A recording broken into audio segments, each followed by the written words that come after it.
All right, we're live. Here we go. We are We're live, live. man. Aren't you thankful that you're alive? Alive. Oh my goodness. All right. What do you got for us today? Um, I got some package I gotta open. Oh, I got it too. I got some too. I got package I gotta open. Oh, let Uh me oh. uh, Uh let me oh. black out the. Is it? Is my video lagging? Is my video lagging? It looks like it, but Is my video lagging? Yes or no? yeah, it is. Uh, 1, 2, 3. 1, 2, 3, 3, 2, 1. Yeah, it's a little bit. Mm. Ooh. No. We lag. We okay? Where's the Sharpie? Where's the big thick Sharpie? All right, I'm gonna go ahead and Go ahead. I Go decided ahead. to I'm doing that again. You know what? I'm not gonna mess with the StreamYard anymore. So I'm just gonna turn this camera on, but I'm not gonna display it. I'll just see if I get Yeah. something good in, I'll good. If not, Ooh, can't no, do that no either. pressure, no pressure drawing, no pressure drawing.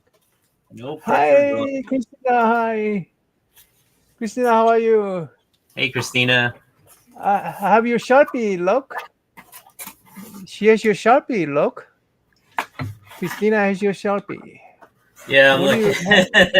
Why did Sharp? Why did Christina take your Sharpie? Huh? That's right. I yeah, I can't show the box because the Gemini that he has it in. So I got this in. So I'll crack Oh that yeah. open.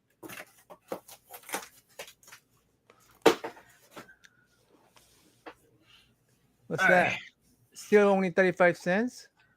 Yeah. So this is the last commission for C3. yeah, comic for curing cancer. Ah. That because of the mail strike, it finally arrived as of Ah. today. So Ah. that's I have one. a I have a I have a package to open too. Yeah. Yeah.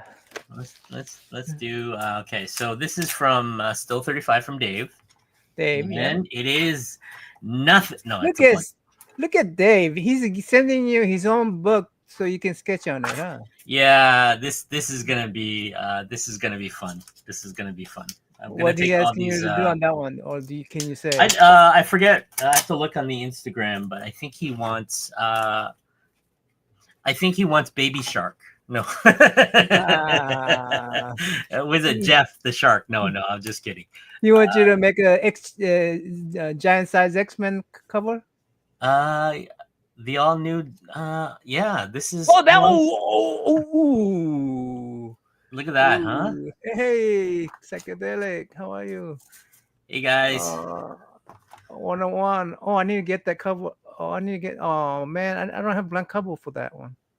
I don't have this one either. That's why. Otherwise, I would have done it. I didn't even know this existed. Otherwise, I would have ordered one. Because that's my that I had that book about 5 years, 10 years ago. Yeah, Hello, Bedezo. Bedezo, how are you? I remember this book. I I don't know Yeah, if I I have had it. that book. Do No, you? when I lost it, I lost that book. I told this everybody. So, uh, but remember first X-Men movie? Yeah. So, uh, I I pulled my collection out, right? Because when that X-Men one happened, I go, oh great, X-Men, right? Yeah. I And I love the said, this Phoenix. book's gonna just kick butt. Yeah. And I opened it up and I pulled it out of my box, you know, and thinking that this book's gonna just go sky high, right? Yeah. And And you lost it? it had like it was worth about $20, and I was so pissed off. I go, come on, $20 for X No. Men Oh 101. no. So I put aside, and I don't know what happened. My wife cleaned my room, and it was gone next day. I didn't even know about it, and Oh then no. ever since then, I never recovered that book. But yeah. I noticed something. Is it me? Hmm? You what? No, I think the paper quality changes. Oh No, yeah, well yeah. As it, you go, you flip through the page. yeah, I'm feeling. No, it's the same page as before. I thought it was Oh. just something, but yeah, look at that, huh? It's original ads, and everything. Yeah. Nice. Oh, look Yeah. at Juggernaut. Look. Uh huh. Yeah. Yeah. That book was beautiful, man. I go, man. I thought that was. I was able to keep X Men 100, but 101 I lost it. Yeah. Of Hey, course, Brian. one I lost becomes the. Bedazzle.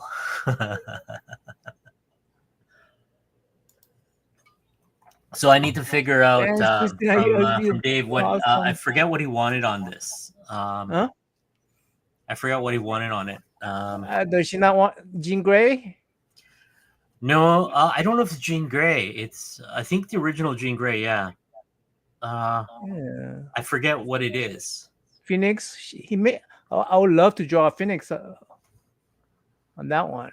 Yeah. I wouldn't even mind copying the cover. I wouldn't even mind copying the cover. Yeah. It's beautiful, isn't it? Yeah, I love that cover. So that is my that'll be my my thing is to try to figure out what it is that will go on this.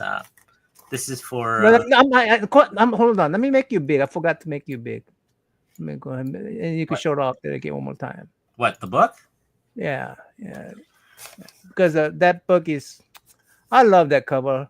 I, I Oh, mean, it's not worth $1,000, $2,000, whatever. what? But the book, The you original don't know how book, much that's worth. right? The Yeah, original book. I could buy for like old low grade for like $300. I bet. Wow. Yeah, it's Yeah. just So I don't this. want to pay $300 for a comic book. I mean, So if anybody who's joining in, hey oh CJ, hey what's up? CJ. No, we're not live. We're freaking dead, CJ. You're seeing Ghost. So I You're got seeing Ghost. yeah, I got Oh, a I forgot. package today. I know that from Dave. He sent it out. Still 35. He sent it out. I think over the Christmas holiday, after the thing, and we had a mail strike. So I just received that today, and he provided me with. Look at that! I get a Chrome sticker.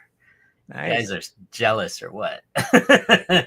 Dave is he's a serious YouTuber, man. Yeah, yeah. Uh, So yeah, so mm, this arrived. I just pulled it out.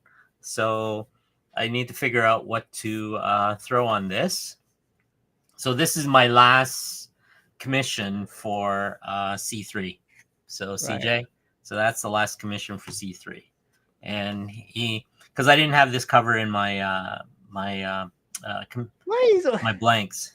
So yeah. stickers are popular, dude. Stickers are so popular. People want stickers, man.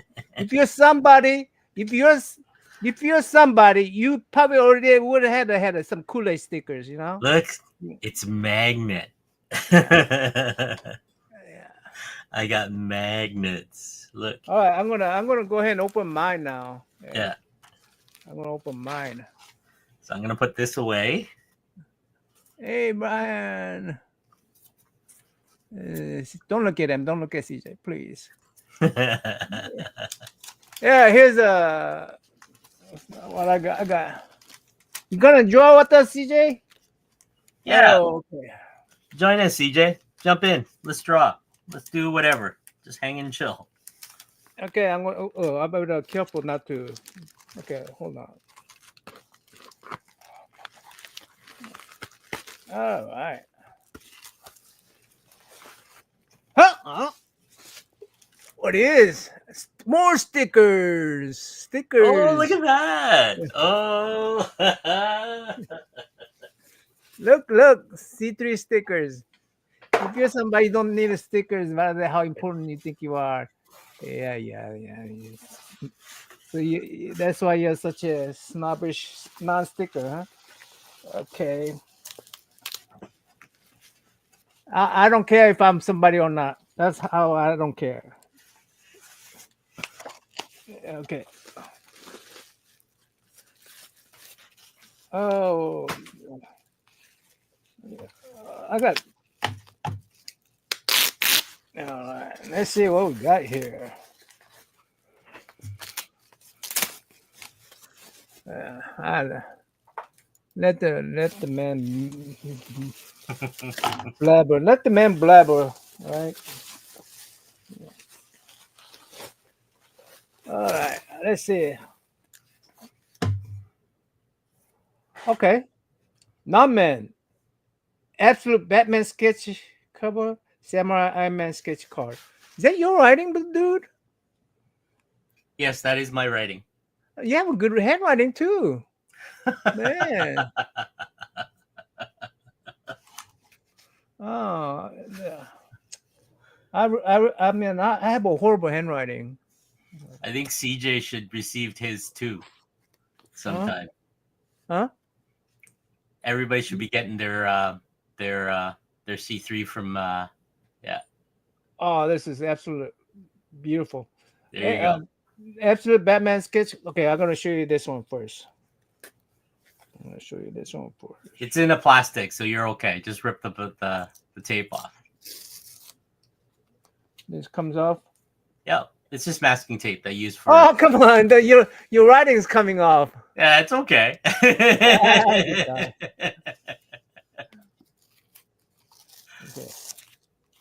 Look at that. Look at that. Look at that. You can take it out of the bag if you want.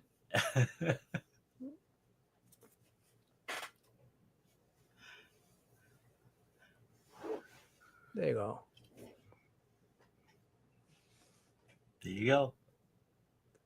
That is beautiful. Mm-hmm.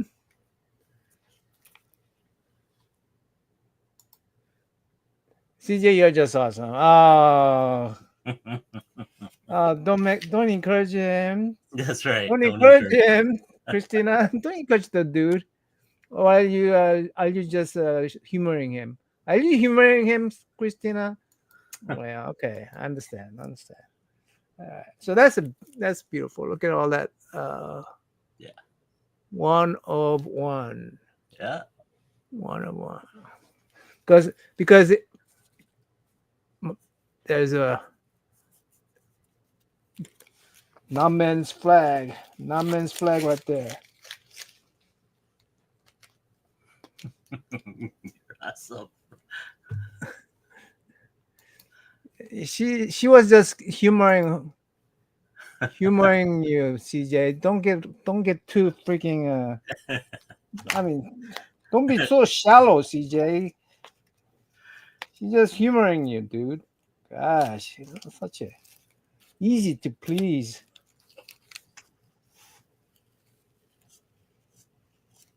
You're easy, CJ. So easy. Easy to manipulate.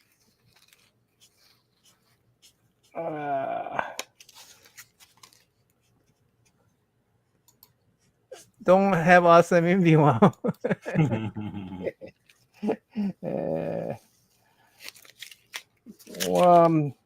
Don't even dare dream about being awesome.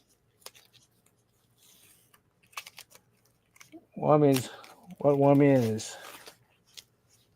Oh, what is nice tape. Yeah, I made sure it doesn't rattle around in the big box that I sent out to Rob there. Thank you, Rob, for sending it out to everybody. Look at that. Look at that. Wait, is this a wraparound cover? That is a wraparound cover. Oh, okay.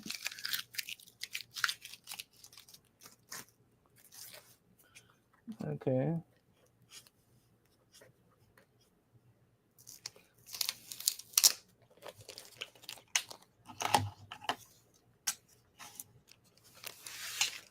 Oh, look at that. Absolute Batman. And ba-bam. Look at that, man. Look at that.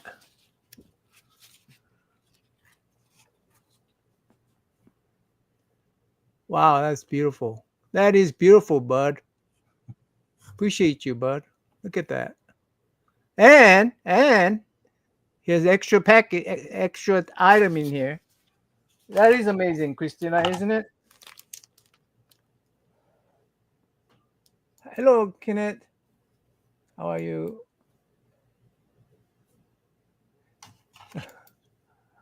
Cool, Batman. That's amazing, right? Now watch. So this will be my first. This will be my first. Well, here's some stickers.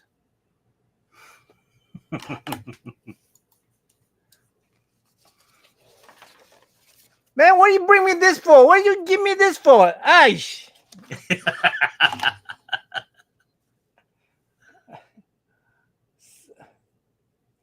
Certificate of authenticity.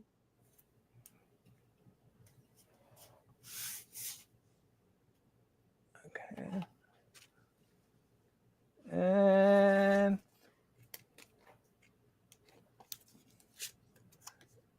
And Loquin's thank you, Carl. Oh, CJ says you're a good citizen, man, because you say thank you, according to CJ. That's CJ's idea. So I Yeah, had to make those cards. Yeah. Okay.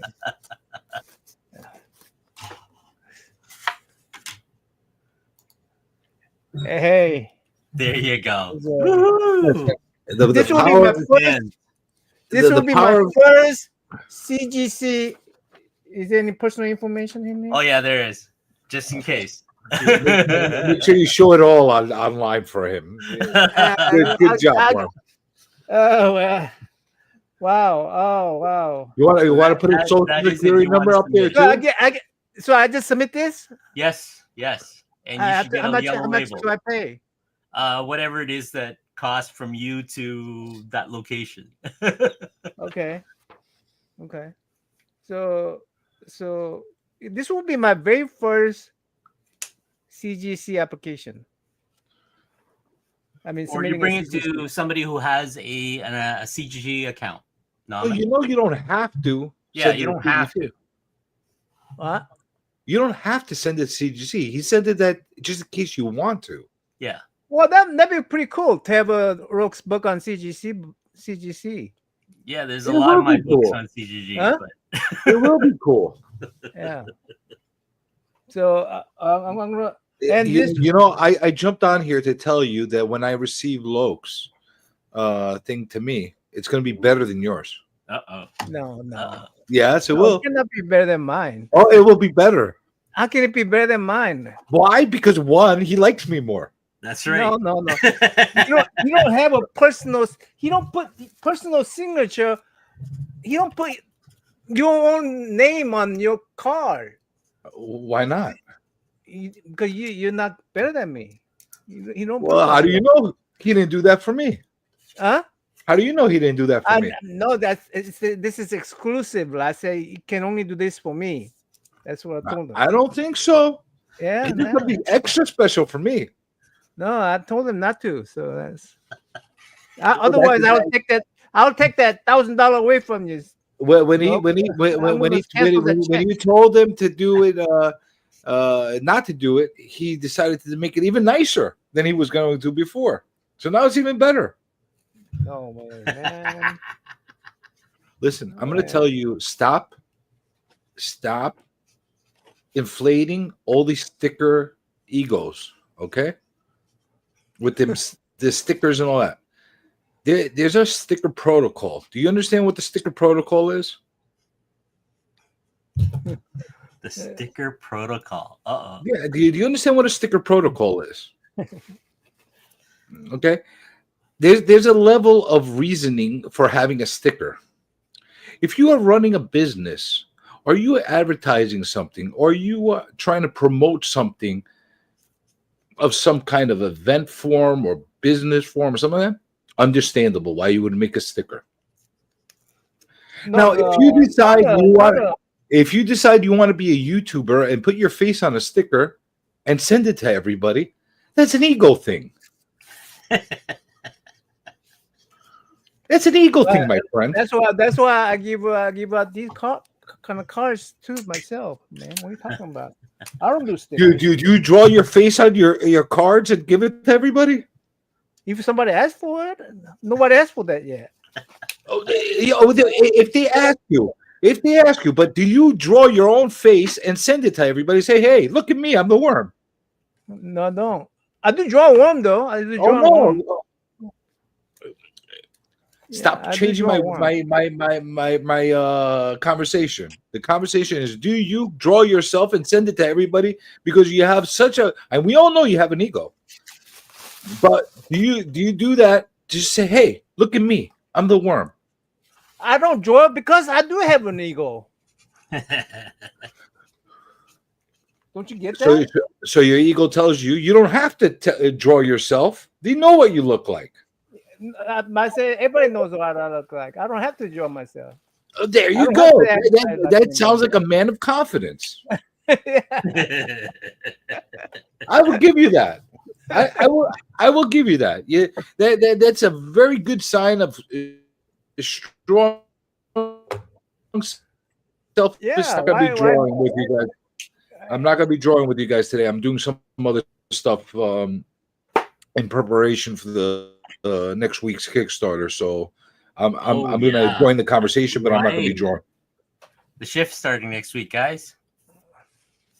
Hey, look, I want to draw. Dude, I'm so. Go ahead. I got so much anxiety right now. Huh? I have so much anxiety for next week. Oh, you're not supposed to, CJ. This is supposed to be fun. No, this is not fun. That's what I mean. It is not fun. If you're having anxiety, doesn't become fun anymore. It's causing me algebra. Well, why is anxiety for what? Why are you anxiety about? Because I want it to be done right. That's why. What are you guys working on? The shift is starting next week. Huh? He's gonna start launch. Isn't that understandable for me to want everything to be done right, the right way? You're gonna do what? What the hell? What the hell? I'm saying, isn't it understandable for me to want everything to be done the right way? What do you want done right way? The Kickstarter launch. Oh, Kickstarter! You're starting Kickstarter for the freaking Kickstarter. I don't want any fucking complications. So I'm freaking. I got anxiety. Oh wow! Congratulations! You're starting a Kickstarter. Dang. A lot of. Where the fuck have you been? Shit. Dude, I don't have a freaking good memories anymore. Well, I never had a good memory. Holy shit! I mean, I think you're doing it to troll me, to cause me more anxiety. I think you're doing it to cause me more anxiety. Why? Maybe everybody else forgot too. Well, now I got to remind everybody. CJ, Christina is such a nice lady. I mean, Christina. Have I ever told you how awesome? Lady. Have I ever told you how awesome Christina is? I mean, I already know she's awesome. But go ahead, tell us. She's awesome. Go ahead, tell us. Because she knows how awesome I am. So we have a mutual appreciation of our awesomeness. I'll just agree to half of that. You can agree to whatever you want to agree. Yeah, that's right. I have my own woman's right to agree on whatever I want to agree on. The woman's right, man. Worm's prerogative. Prerogative from the worm. We're that special because we just have that kind of right. You guys have that kind of right? Yeah? So are you going to invite me to interview? Are you going to invite me to interview myself, Tate Prime, Siren? Are you going to invite us on your channel to interview us and promote our freaking Kickstarter? I mean, my channel is very very very inactive. Bullshit! Like that. It's because I'm not Asian. That's why. I mean, you could apply for it. You anti-Greek guy. No, I apply for it. We may accept you. You pay enough. What the hell, man? I mean, we Asians are good about taking bribes. That's right. We take What bribes. if I told you I'm we're part? not proud. What if I I mean- told you? Wait, hold on a second. What if I told you I'm part Mongolian? Would that help you decide to have us on for the You're not interview? part Mongolian because I'm part Mongolian. Mongolia is part of Asia. Yeah, Mongolia is part of I'm part Asia. Mongolian. You cannot be part Mongolian. That means we have Oh, somehow you're part. ties. No, forget. There's no way you and I Forget have about ties. that. If you're part Mongolian, I don't want to be part Mongolian. Yeah. What if I'm see. part? What if I'm part Kuwaiti? Vietnamese. That's part of Asia. Isn't Kuwait part of Asia? Kuwait? Yes, it is. Yeah, Kuwait. Well, you have a problem with Kuwaitis? I don't know what that is, dude. Well, it's Asia. That's what it is. It's part of Asia. Hey, And I'm part Kuwaiti. You're welcome to join us in Jaw. So what are And you when I freaking watch out my on son, when mom comes right now, again, I'll DJ? be free. All right. What's that look? Did you get all the packaging and all the other stuff all measured out and cost wise estimate and all that other stuff, or you're still We're running just around? doing all the last minute stuff now. That's why I'm freaking out. Oh man. You have a table at the. You got that too? I'm not telling you because if I end up not coming, you're going to take my table. So I'm not telling you anything about my table. If you don't come, I'll take the table. I mean, that's. I mean, That's at part of least the I deal. put to good use and No. not waste it. I mean, come on. Listen, I talked to Jay Lee. I know what you're all about. Jay Lee. That's right. What Jay Lee say about me? I saw him at New York Comic Con. I'm like, well, did you hear about the old guy that took your table? He's like, yeah, we can't find him. We're trying to get him our money from him. We're taking our table. That was Jay Lee's table? That was Jay Lee. You took Jay Lee's table. I took Jay Lee's table? Oh, I'm all the What? person I took. Oh, you didn't know that you took Jay Lee's table? No, I did not know I took Jay Lee's table. That makes you feel even better about it? I mean, proud. I bet he's really proud of me that I took his table now. Does it make you? That makes you really, really proud?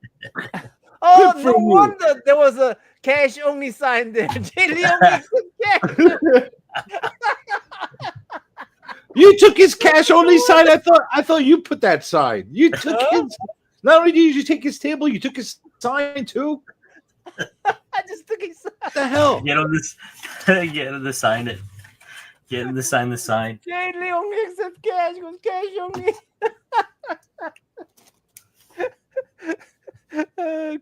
Those Koreans, I swear. You believe this guy? He's like, hey, Jay Lee's Korean. He's not gonna mind. Let me take his table. We Koreans are connected, man. What are you talking about? Yeah. Yeah, you Don't steal you- each other's tables. Don't you say job. Greeks are connected? No? No, we don't like each other. Mm. I'm sorry to hear that. No, we don't get along with each other. Unless it's against the rest of the world. We I mean, we if Jay Lee unify. finds out that I stole his table, he's not going to like me. Greeks unify during war, but then when the war is over, they kill each other. That's how it works yeah. usually.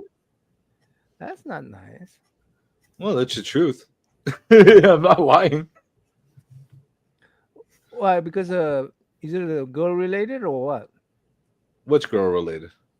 Why will they kill each other? Politics, money. Feud. Politics. That's a shame. That's a shame. Politics is not worth the killing for. All right. So listen, I'm dating an Indian woman. She's from Asia. Does that count? She's Asian, yeah. She can. She's Asian. Yeah. So That doesn't make you will you Asian. have us on now? Huh? Huh? Will you have us on now because I'm dating an Asian woman?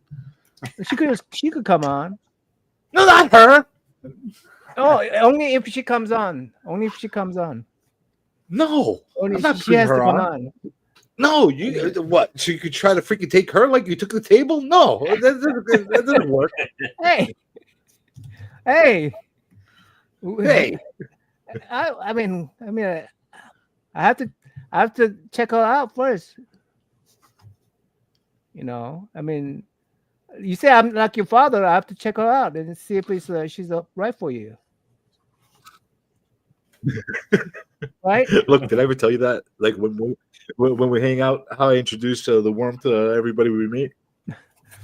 No. Oh, you never told you want to tell him? No. Try to tell him I'm his father. That's So, That's a good one. oh, you gotta you gotta tell Loc about how my discount. Oh, I'll tell you the whole thing. Over there, I told them that you were my father too.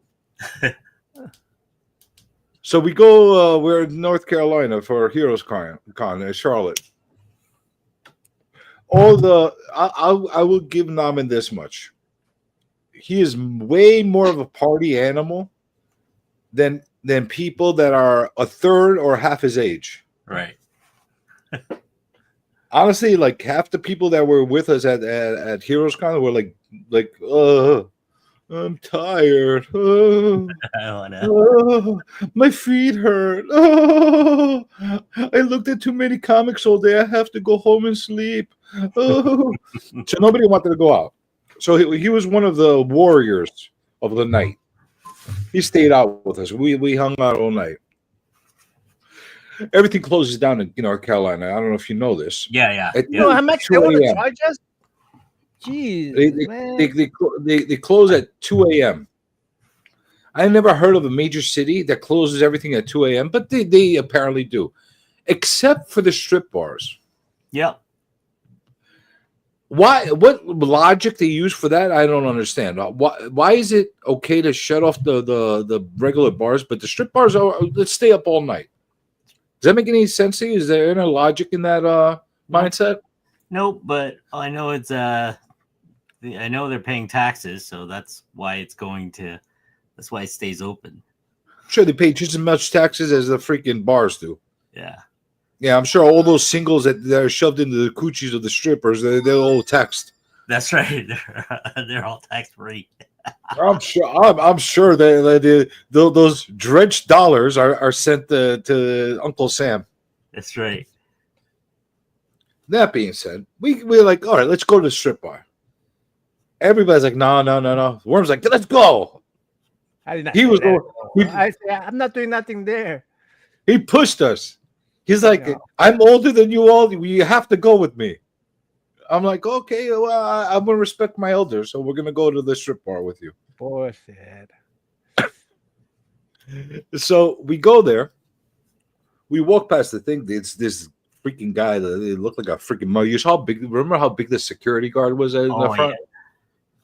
This guy could. He looked like he looked like he could eat ramen like an M&M. That's how big he was. So we go past him. He lets us in. We see this very robust-looking woman. She was very healthy, right? Yeah. Naman, she was healthy. The one that was cutting the tickets in the front. She looked very, very healthy and robust. Would you agree? Yeah, she had some bosoms. Oh yeah, she had quite a set of bosoms. Bosoms. So we're all paying. First thing he tells us is like, he tells her, do you guys give her a senior give us a senior discount? Hey, I wasn't going to go in there. They were going to charge me $20 to do nothing. Oh, And I said, you have to give me a senior discount for me to come in here. dude, she gives him a look, and before she even got a chance to laugh, the security, the big mountain security guy in the front, pops his head in like did I hear what I just heard? That's right. So yeah, of course he repeats himself. Just in case you didn't hear. Right? Long story short, she doesn't give him a discount. Damn. Yeah, well, shit. I would We use walk we walk into the place, hovering. All of a sudden, there's women hovering all over the place. Naaman's like in his own freaking world. He's like, "What is going on over here? Let's go to the bar and have a beer." I catch a couple of the strippers as we go on. I'm like, "You see that guy over there? He just came in from Korea, and he created this like new microchip. He's worth a lot of money. Go take care of him." No, but do you remember that one that wouldn't like unlatch for you the whole night? Oh yeah, gosh. There was this Korean girl. So you guys try to hook me out with the Korean girl. And I'm going, come on, man. That's like my daughter's age, and I don't want that. Dude, it's not that I tried to. She's the one that latched onto the microchip story, and she wanted to get a good piece of you. That's right. It's sugar daddy. I saw like they were talking amongst themselves. And she's like, no, I'm gonna go to him, kind of a thing. I was like, all right. Siren is here. Is Matt here? I didn't see him, but I saw that Christina dropped his mic. Oh, there he goes. Matt? There you go. There he goes. My one of my partners. Yeah. We're gonna make. Do you know that what's happening on January 21st? Naaman, do you know what is happening on January 21st? Very important day in history, American day in history. Oh, is it inauguration? Well, that too. What else? But we're launching our Kickstarter. Oh yeah, that's nice. Yeah, we're gonna make Nice. comics great again. Oh boy. That's right. Boy. Without Diamond. Oh my gosh. Definitely without Diamond now. Thanks, Diamond. You could have waited a year so we could take off with this Kickstarter and make gazillions from previews. That's right. Yeah, all right. Oh boy. It's gonna be That's pretty lame, man. The Korean girl was pretty cute, man. She was, but I'm saying that's wrong move for you guys to set me out with the Korean girl because they immediately reminds me, hey, that's my daughter. Wait, hold on. How old was she? She must have been about 25, 30, right? Yeah, my daughter's about 25, 30. All right. Don't think of her as your daughter. Think of her as another girl. Yeah, well, that's it's, a niece. There you go. That's better. Well, that's even worse. I don't know. Because then my whole family's after me. Maybe your daughter would be like, "Hey, my dad's a stud. Look at him with this young girl. They love him." Yeah. It's not right. I mean, it's just not right. So, what's a proper cutoff age? Huh? What's a proper age? Bye. Did you want me to find did you want me to find the oldest stripper in there? The one with like old wrinkly stuff all over the place for you? Hey, some old ladies are beautiful, but what are you talking about? I didn't say that there's not a beautiful old lady, but not in strip joints. The old ladies in the strip joints are not beautiful. Well, they're there because they were once beautiful. They were once. Yes, maybe they were once, but not now. So would you have preferred I found the 60-year-old one that has about 50 years of smoking and use and abuse of her body for her to come and talk to you? Would that be the one that you would prefer? uh, don't talk about them like that. I mean, I had friends, and you know, they got I mean, they were very popular at the beginning. Then when they start aging, they're not as popular as before. It's really tough to go through that. It's a tough pill to swallow. Yeah. However, they did probably swallow a lot of pills along the way to get to that point. Well, I don't know about that. Listen, I've dated some strippers in my past, Yeah. in my youth. Yeah, I don't want to just categorize that. There's one girl. In general, they don't typically have the healthiest of lifestyles. This one lady, she, I mean, she was beautiful, and then she went to law school during daytime, and she used strip to pay for her college. As soon as she got her law degree, she got a job. She quit, and then she, just cut ties with everybody from that place, and she did it without doing drugs, doing nothing like that. I mean, so Good for her, man. I mean, That's there are good to know. people that has a lot of discipline. That goes back to the original question, though. Would you have preferred I found the old wrinkly one instead of finding a young one to come and talk to you? CJ take Namen to church or walk through the con with him. You take I've walked- Namen to church or walk through the con with him. What's that mean? I've walked through the con with Namen a couple times. Yeah.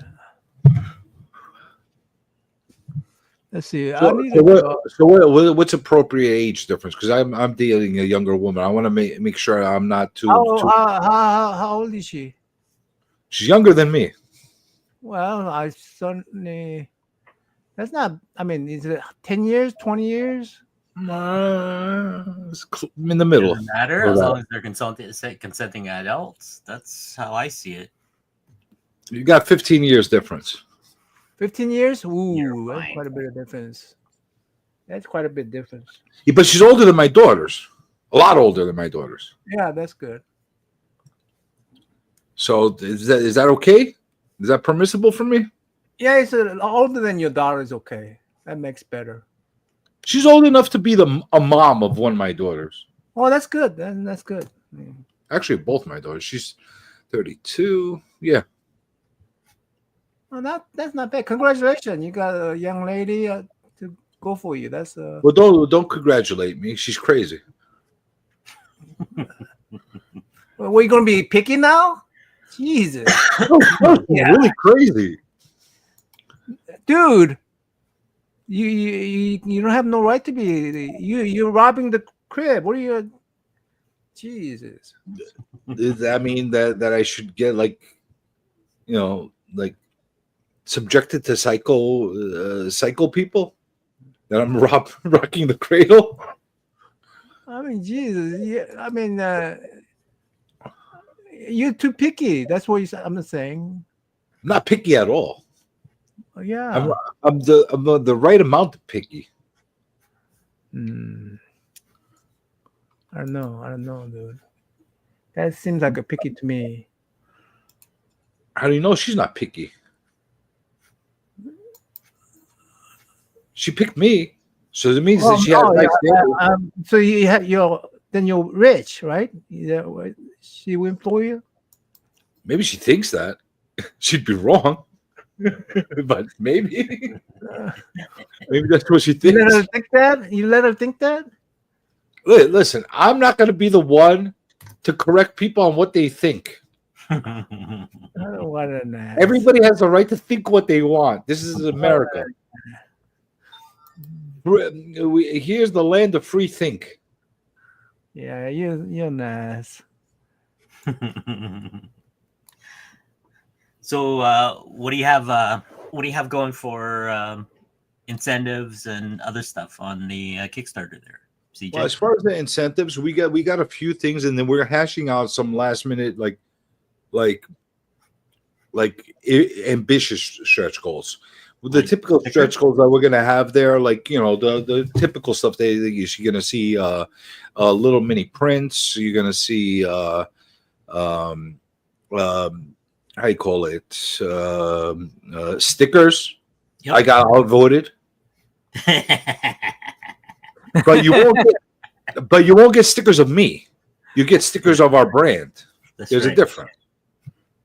Okay, so you can get the stickers. You gotta get mini prints, a little poster will be another how you call it, incentive, trading cards, Nice. which I think is kind of cool. We're gonna give the option of like at one point in the tier you're gonna get a random trading card from us, and then we're also gonna give an added tier as far as an option to be able to purchase the whole set of cards if you want to have all of them. So that would be kind of cool. There's a few things that we're really like want to be different on. If we hit a bigger goal, we're gonna basically do an ash can that we're gonna be giving out with everybody that made a purchase, but it's gonna be a higher stretch goal to do that. Is this an anthology book that you guys were talking about? Yeah, the shift. Well, That's what. Yeah. Well, I don't know if you would call it an anthology because it's really not. It's kind of a different thing. So basically, Naaman, think of it like this: Brandon, who's the writer, wrote a story. Okay, he gave this the screen, the script, and the panel work. Oh yeah, right. Four of us, and we just drew it out the way we thought it should look. Right. So it's the same story, retold 4 different times. Is the Matt drawing too? Yeah. Okay. You and Matt, and who else? Myself, Matt, Tate Prime, and a guy by the name of Ben Frazier. Who's Frazier? He's not very known throughout like the YouTube community, but he's a very talented artist. He's been published a few times. He's a tattoo artist.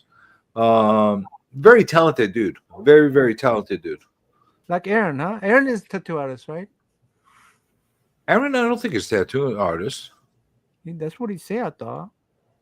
I think he did. I think at one point he did tattoos. I don't think that's what he does for a living, though. No. Okay. Matt Siren does tattoos. And piercings. What's your goal, CJ? Like, what's your goal?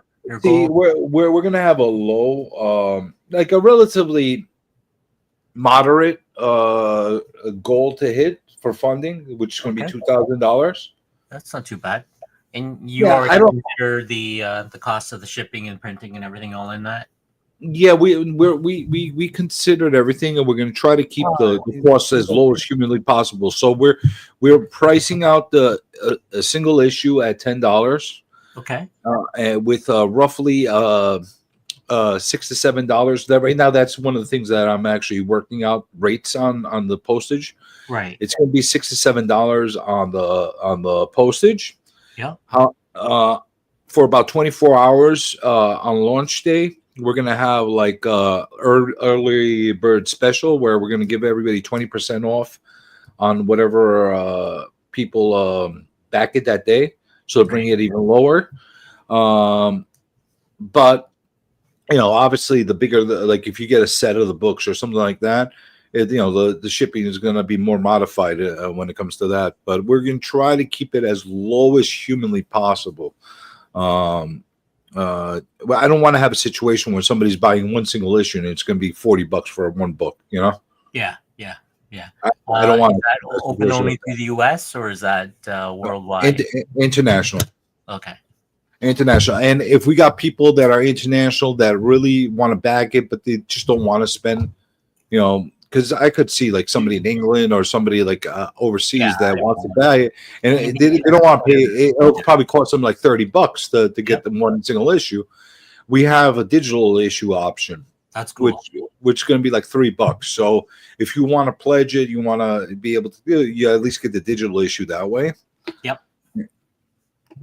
That's You know, I'm also going to give other incentives because, like, I'm gonna be doing some local shows, promoting the concept, and if things work out well with this Kickstarter, we'll probably have a presence over at Heroes Con as well. If you go, Which if that goes well, so you haven't bought the space yet. No, I'm running the process right now. Well, right now it's not open to people that haven't had tables there yet. Yeah, they usually give it out to returning.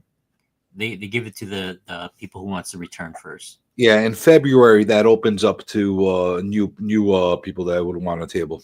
Yeah. Oh, you cannot register early. Yeah, like they give out they give first rights to whoever had a table last year. Yeah. Give them all the opportunity to take their tables, and then whatever's left over is open to the rest of the public. Oh, that's too bad. Okay. Well, it's not too bad, you know. That's normally how they do it in Namen for a lot of the stuff. Yeah. Like most of the cons I go to, the big ones anyways, they always approach you before the end of the show and they go, do you guys want to do a deposit for next year and all the other stuff too, right? And they'll leave it open for us to pick from. So yeah, so it works out. I'm not concerned about that. We'll find a like. Listen, if things work out and we can't get a table, I'll walk around with a freaking thing like I'm a peanut vendor, hanging around my freaking neck, walking around peddling You know what my. I do, man? Just steal somebody's table before they're not there. Well, I'll rely on you when that comes. Sorry, I thought you did tattoos too, man. I know you do piercings, and that's the majority of it. But your whole freaking body's covered with tattoos. I assume that you do tattoos as well. Yeah, so that is the plan. Listen, if that works out, that'd be freaking great. I mean, like, listen, to get to the $2,000 initial goal, I don't think it's very ambitious because, like, there's 5 of us. You know what I'm saying? As far as between all of our friends, family, community, the people that we're involved with, I don't think it should be a challenge. Plus, we're going to offer options for people to sponsor the book if they want to by putting an ad at the like one of the last pages of the book. Right. So that should be able to gain a little bit more funding for it. So I'm not that concerned about it. My biggest concern is, like, I want to be able to make a good impact as a first-time Kickstarter crowdfunding venture for myself and for a bunch of the other guys that are involved.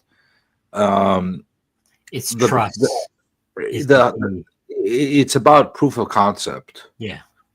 You know, and we want to be able to generate enough of a stir or interest in the book where we could actually turn around to possible publishers down the line and say, listen, we did this with basically guerrilla marketing.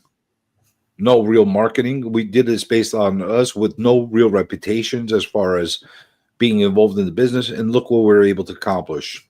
Wow. We want a chance. You know, that's basically what we want to be able to do. So through the Kickstarter, it's more of giving us an opportunity to get a chance by somebody to give us a little bit of faith. And the other thing is, it will give an opportunity for future people, artists, writers, a little bit a better feeling about getting involved with us down the line. Because I really want to keep this going. In my head, and this is yet to be determined. I mean, we're gonna have to sort this through with the partners and everything as far as how we're gonna continue doing this. But in my head, I ideally would love to have a quarterly book come out and highlight more and more artists and writers every single time. Wow. That's amazing. You know, think about how awesome it would be. Namen, think about this. How awesome would it be if we discovered the next great artist or the next great writer and their first story or their first sequential art is in that book?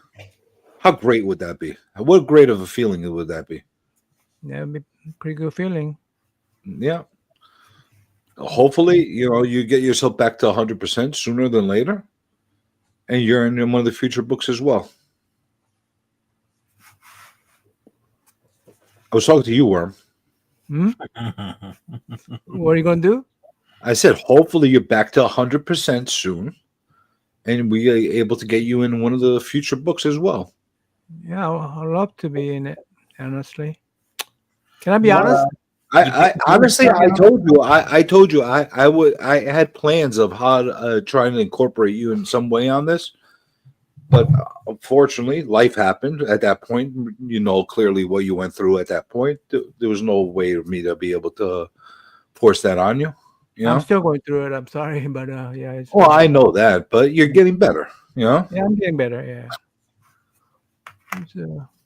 Maybe by Yeah. issue 3 or 4, you'll I'm be back thankful to for- 100%. I'm working on.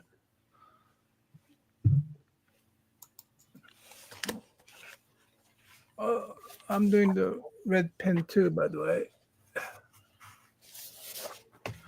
No. Something else that we're going to do that I think is going to be really interesting for a lot of people is we're going to offer a different tier. And this is a little different from what I've seen a lot of people offer.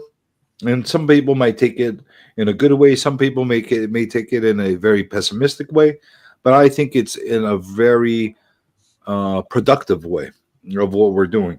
We're going to we created a tier where we're going to have a bundle.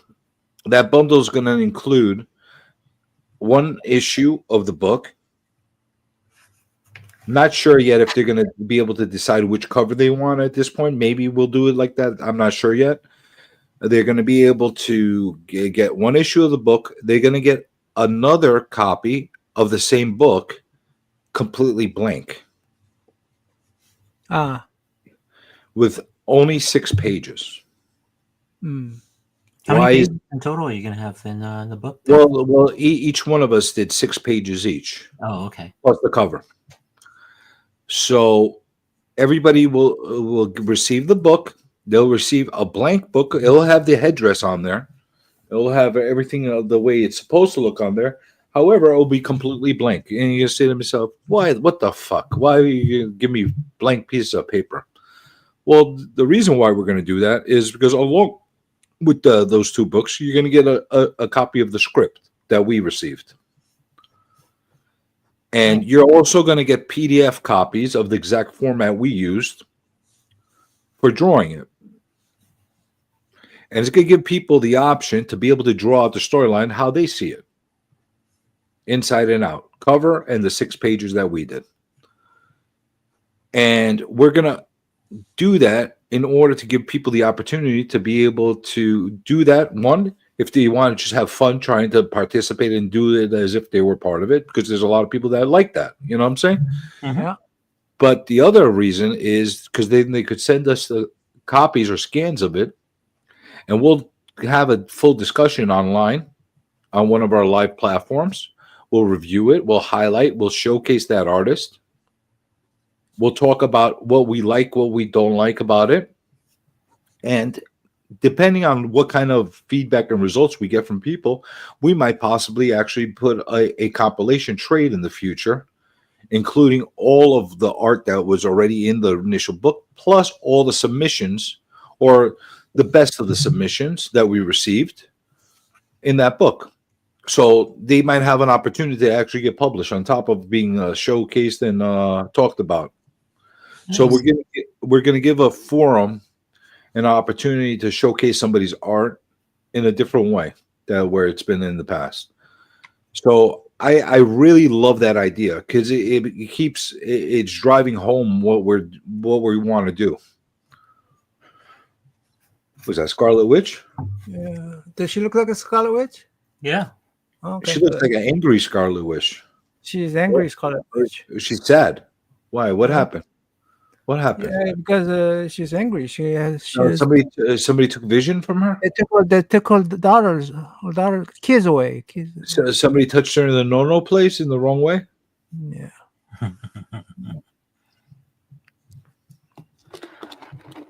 So I'm actually really looking forward to that. Like Yeah, I'm very proud of can't you, wait. guys. I can't wait to see like submissions of that coming through and all that stuff. Plus, whatever like goals and stretch goals and all that will be bundled in on that. So I think that'll be a pretty cool concept. Kind of gives everybody a little bit behind the scenes of how we did it, and they actually have an advantage that we didn't have. The core four of us, they'll actually see what we drew out and what we did, and be able to do something even better. Yeah. Because we went strictly off our imagination without knowing what anybody else is doing or being having our thoughts molested in any way. You gonna try to recruit Loke here? Oh no. I'm okay. We already I'm an recruited. AI guy. I'm okay, guys. Wait, I thought we already recruited you. When are you backing out on us? I thought you committed. You said you were going to be working with us on I will. I will. 'Cause right now I'm just being an AI right now. Don't try to freaking take Loke away from me, worm. Huh? Don't try to take him away from me. Loke he's on my side, man. What are you talking We about? already have a verbal commitment from a superstar over here. Loke is my Superstar. hey, he's my private coach. I don't need you to ruin it for me. You're Don't trying ruin to it for take away me, from freaking me. worm. That's what you're doing. Listen, don't freaking ruin this for me. But all right? you're the one who's taking. Hey, You're K-pop. the one who's stealing, dude. Come How am I on. taking it from you? What an ass, man. When was he yours? No, he's my private coach. He's my coach. He could still be your coach. How much are you charging him to coach him? Whatever you charge him is not enough. $1 million, man. I'm a millionaire. How do you don't coach know the that. uncoachable? That's right. How do you coach the uncoachable? Yeah. He didn't learn my lesson of cash up fronts first. He didn't learn that lesson, so That's right. Cash up front. Well, I stole the sign. Did you take the sign home with you from Heroes Con? Huh? Naman, did you take the sign with you when you left the Heroes Con? What sign? The cash only sign. No. How did you not take that as a souvenir with Just a you? black and white sign. It's black and white sign. It doesn't matter. That was a nice souvenir. I would have taken it and I would have had it right here in front of me.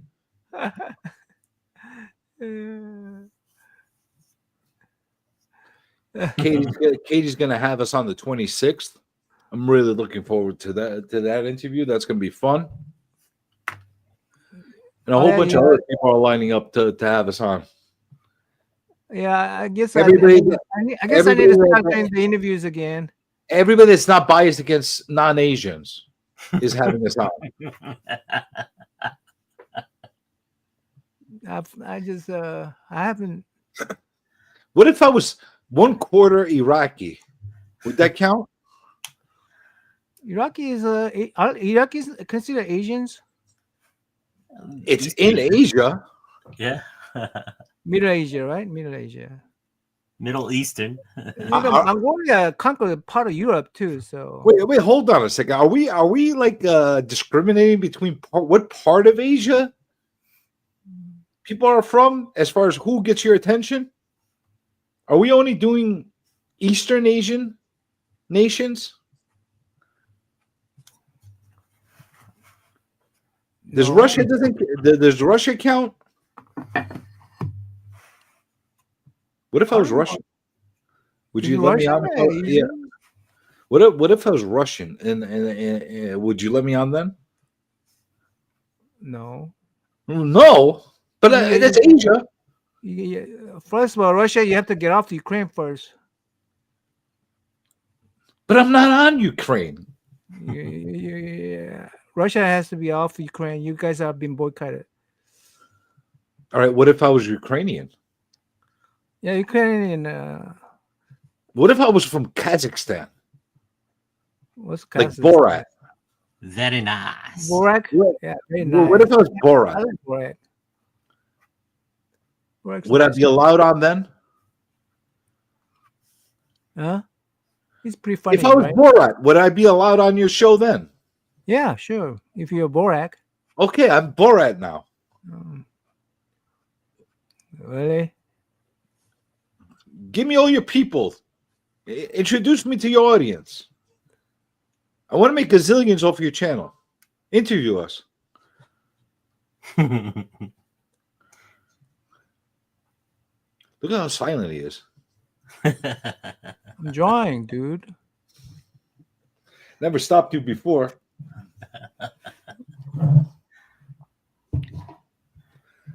Never stopped you. I cannot do things at once. Joe's in the. Did you say hello to Anachronic Comics, Joe? Hey, there's. Hey, K-pop. Yeah, Hey, K-pop was Joe, in how there. are you? Big shout out to Joe. You know Hey, why? Joe. I gave him a copy of the Ashcan. Joe always shows up when I'm wearing his shirt. You know, Joe's one of the few guys that I gave a copy of the Ashcan, and he was nice enough to say some kind words on his channel about it. Oh yeah? Yeah, I'll never forget that. How come I didn't get a copy? Because you weren't at New York Comic Con. Oh. If you were in New York Comic Con, I would have given you one. Thanks, Joe. It was a New York Comic Con exclusive. Oh, was it? They almost kicked my ass for freaking giving those out over there. You know that? Why? Because, you know, I'm not supposed to.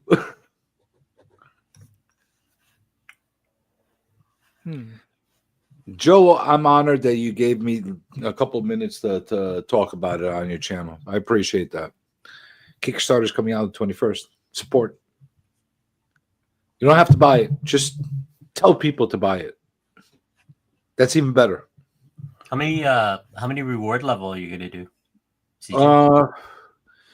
Honestly, we're gonna have probably about at least a fixed 4 or 5 of them. Okay. And then we're gonna do a couple breakout surprise ones. Like if we break through a certain number, Yeah, we're gonna start doing. Yeah, we're gonna do surprise ones. And like honestly, if we hit those numbers, people are gonna be really pleasantly surprised by what we're offering. Nice. But I don't want to put those out there and dangle them unless we Right. start getting closer to that number, because I don't want to give people like false expectations. Oh, this might happen. Like I want to get close to that number, and once we get close to the number, then we're going to start amping it up and telling people, all right, listen, we hit this point, this is what you're going to get now. We hit this point, this is what you're going to get now. It's going to be fun. Nice. Besides that, we're trying to keep this at a reasonable rate for the purchaser, and at the same time not try to get buried in the expenses on it after that. So Yeah, I'm concerned for it's mostly what shipping is what kills most Kickstarter stuff. listen, are we going to be able to quit our day jobs and do this off of this? That's not the point, right? Highly unlikely. Yeah. Highly unlikely. Will it be a catapult and a starting point for us to be able to expand and do other things that might create a pathway to make a career out of doing something like this? Possibly. Time will tell, you know? We'll find out. I haven't done one show yet. You know, like I've never done a solo show on my own yet. I'll be able to understand how much of a following and how people get into what it is that we do. Right. More as I get a face-to-face interaction and understanding of what people say. But the one thing I will say is anybody that's gotten a copy in their hands and actually looked at it and talked to me about it, were genuinely they seem genuinely very excited about it. They love the concept. And I know that a lot of it might be lip service and just being kind and that kind of thing. But with, I want to say 90% of the people, I could see it was genuine. So that's pretty cool.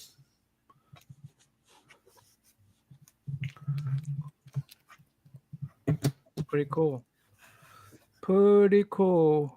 Pretty cool. I'm excited. I want to see you launch. Dude, How I'm many, are you running it for a month or 1 month. 1 one month. whole month? Okay. 1 month. I'm amped, man. I'm really, really amped. Yeah, you're supposed to have fun with this too, right? So don't kill yourself. That's the Rob, I don't know if I got any package, but if I did, I didn't go to the post office today, so I'll have to check tomorrow. I haven't been to the post office in a couple days, so.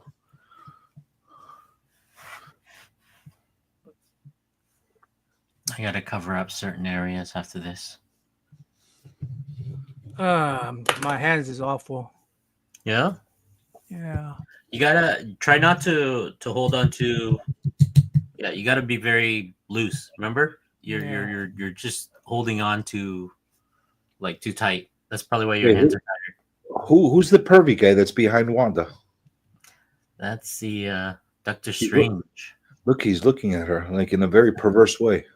Yeah. Well, What you got hiding behind that cape, Wanda? Let me see what you got there. Are you a natural redhead? We're gonna have to find out. Ooh, the talk between superheroes in bed. Rob wants to see if I got mine. So here it is. So from what it sounds like, Rob probably sent mine. That's why he's asking if I got my package. So That's right. Look, more than likely, then your package is probably at my PO box. Yeah, let me show it to you. Yes. Thanks, Rob. You see that? That's Nam. Then there's supposed to be man. It's hidden. That's also Nam right there. That's my flag. So Iron Man with the Nam Man's flag on it. I'm waiting for everybody to get their stuff. Nam Man's carrying my flag. Nam and flag. Then the You should have drew him a worm. A worm flag. Batman, Superman. Get out of the way, Mike. That is really a nice wraparound cover. Which one? The one he's showing right now. The Batman one? Yeah. Yeah. It really is nice. It's That is good. beautiful right there. It's done it's really, better really card well. stock. It's good card stock. Even I was really shocked about this Amazing Fantasy. It's really, really thick card stock. I'm so glad that Marvel has upgraded. Even got a cool background. So Yeah. It's done really, really well. Unfortunately for your worm, mine is going to be nicer. No. This is beautiful, beautiful, beautiful, beautiful. So yeah, Rob, thanks for organizing this. Appreciate you. Look, I think I get to send it to CGC. This is my first time ever sending to CGC. You don't have to, Naman. That's the thing. I have to. That there is just for you to, right? Yeah. You don't have to set up an account yourself. You can take it to your LCS, which they usually have an account, and just pay them for it. And it's a lot cheaper. I'm sure it is. Or you could not support CGC because they're a bunch of assholes. That's true. Could do that. Yeah, well, look, I know. Nice kebab. You want me to certify it for you? Yeah. I'll put it in a slab and I'll do Comic Journey certified. That shit. I think you don't you work over there? Don't you work over there, bud? Sometimes. You have an account? I don't have an account. I don't want to make an account just to send one book out. I have an account with them. I just fucking hate them. You hate them? Oh, I got into a big fucking thing with them. They fucking ripped me off for $150. $195 actually. How they do that for? Basically, I had unused credit with them, and they wouldn't extend it for me. Let's look at.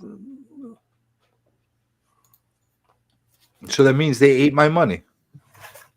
And I don't like it when people eat my money. Well, I'm sorry to hear that. So now it's war with me and them. I'm gonna get them. Oh, I never done it. It's cool to have a. Oh, hey, I'm gonna be a guest tomorrow. You're gonna get a guest? What? I'm gonna be on Gary's channel tomorrow, 1011. Why? Nice. Yeah. Why do you have you on? Yeah, why does it have you on? I got this great idea of where everybody share. We write. Have you been on Random that channel like story 20 times and, already? And then every we we get all these artists and they get to their own interpretation of the Brendan's story, in their own style. Are It's you a great stealing idea. my idea again? Are you stealing my idea again? Huh? Oh, your idea? Is it your idea? You're stealing my idea again, aren't you? Now I'm starting a Kickstarter. Just letting you know. Yeah. Well, by the Yeah, way, done. yeah, we're gonna start a Kickstarter on 21st. Is that right? Loke? Is that right, Loke? That's right. 21st. Yeah. And, Yeah, but the only difference is you're gonna make comics. You're gonna make comics worse again. I'm gonna make them great again. we're gonna call it "Make a Comic Great Again." Fucking guy. Like he's insulting rest. Let me ask you: haven't you been on Gary's channel like 20 times already? Because comic great again because you guys made the comic stuff. Fucking guy. Hey Jay, how are you?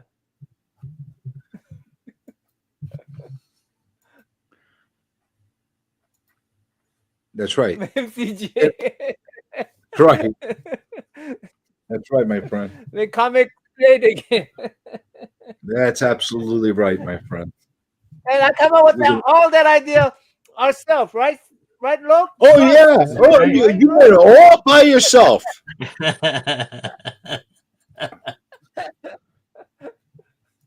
Somebody help me, please, man.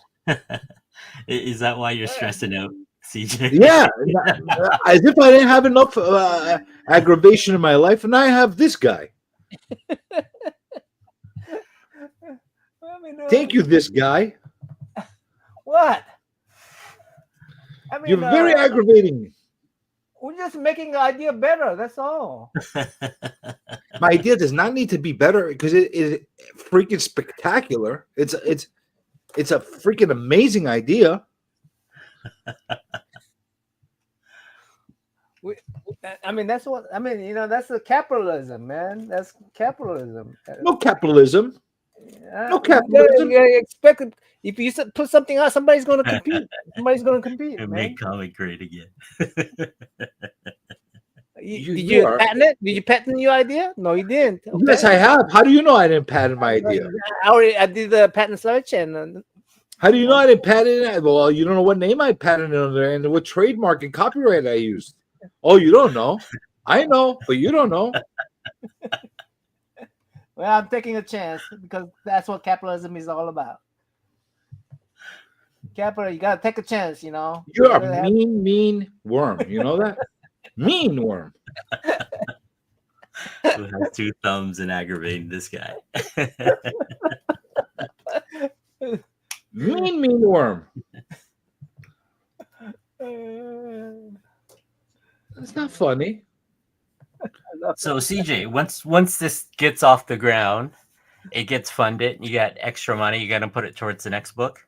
And oh yeah. Listen, if there's anything extra, anything that's left over is going to go towards getting that booth in Heroes Con and towards the start of the next book. Nice. So what's your plan? Like, starting off as maybe every 6 months, one book, or you're gonna do like quarterly kind of thing? So here's the deal. Like there'll probably be a longer layoff between the first issue and the following, just because this was the first one. Yep. And we kind of want to get some kind of system in place as far as how to take any submittals and stuff like that going forward. But I'm hoping by the end of the year you see the next issue of this out, if things work out well, and following that, if we have a good system in place, we could go quarterly. Nice. Because that's my end goal, to be quarterly on this. Now, I do have some other projects that will be sprinkled in between, so we're gonna have some cool stuff going on. Let's just leave it at that. Honestly, man, sounds pretty amazing, dude. Congratulations. Yeah, it's so amazing you want to steal my idea. Huh? It's so amazing you want to steal my idea. Yeah, that's right. I mean, that's the greatest compliment, man. No, it's not a compliment. That is compliment, man. Yeah, it's not a compliment. Imitation is what is it? What they say about imitation? It's not a compliment. It is. It's evil. Well, that too, but it's compliment. It's not a compliment. It's evil. You're evil worm. And compliment. Evil and compliment. You're Mr. Mime. You know that? Worms are for. That's what worms do. You know that? You're Mr. Mime. Huh? You're Mr. Mime. Yeah, that's worm. Dude, I will give you know, did I tell you about the scorpion? You know Aesop's fable? And the frog. Aesop's fable is a fox is about to cross the river, and the scorpion say, "Hey, fox, it's flooding. Help me cross too." And fox says, "No way, you're gonna sting me right in the middle of the river." He goes, "I promise. I guarantee you. I promise. Cross my heart. I swear to you." And fox say, "Come on, I know you're gonna sting me right in the middle of the river because that's what you guys do." And he goes, "Oh, come on, I won't bite you. I'll drown myself if I do that." And fox goes, "Yeah, that's right. You're gonna drown too if you sting me in the middle of the river. Go ahead, get on my back. I'll cross you around the river." Then, sure enough, right in the middle of the river, the scorpion stings the fox. And fox said, "You say you're not gonna do it." Hey, what can I do? I'm a scorpion. That's what we do. What the fuck are you talking about? He's That's a saying fable. he's a scorpion. He's gonna sting you. And I'm a fox. I am a fox. That's right, Rob. It's not a compliment. It's copyright infringement.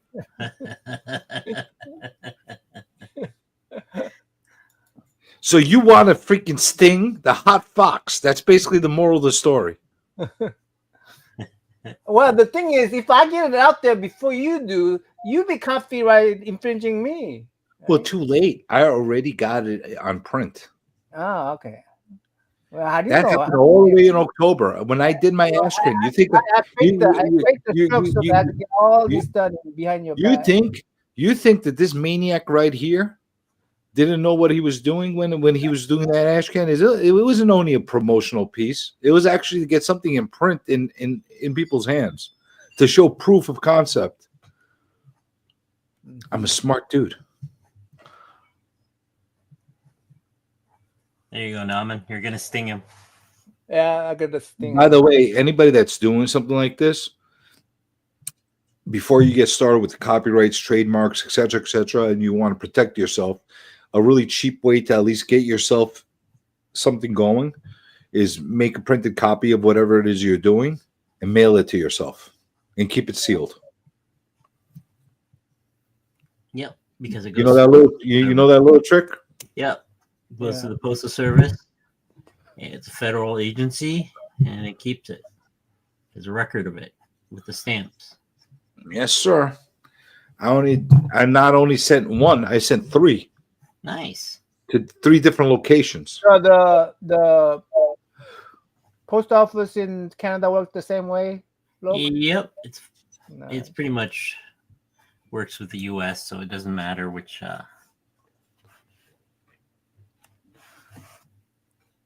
Well, congratulations, CJ. Well, thank you. You're still not going to steal my idea. Huh?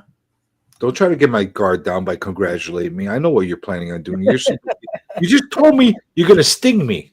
I'm not gonna You- steal. Yes, promise. You just told me a whole story about how you're going to sting me, and now you're trying to get my guard down. I'm not gonna sting you.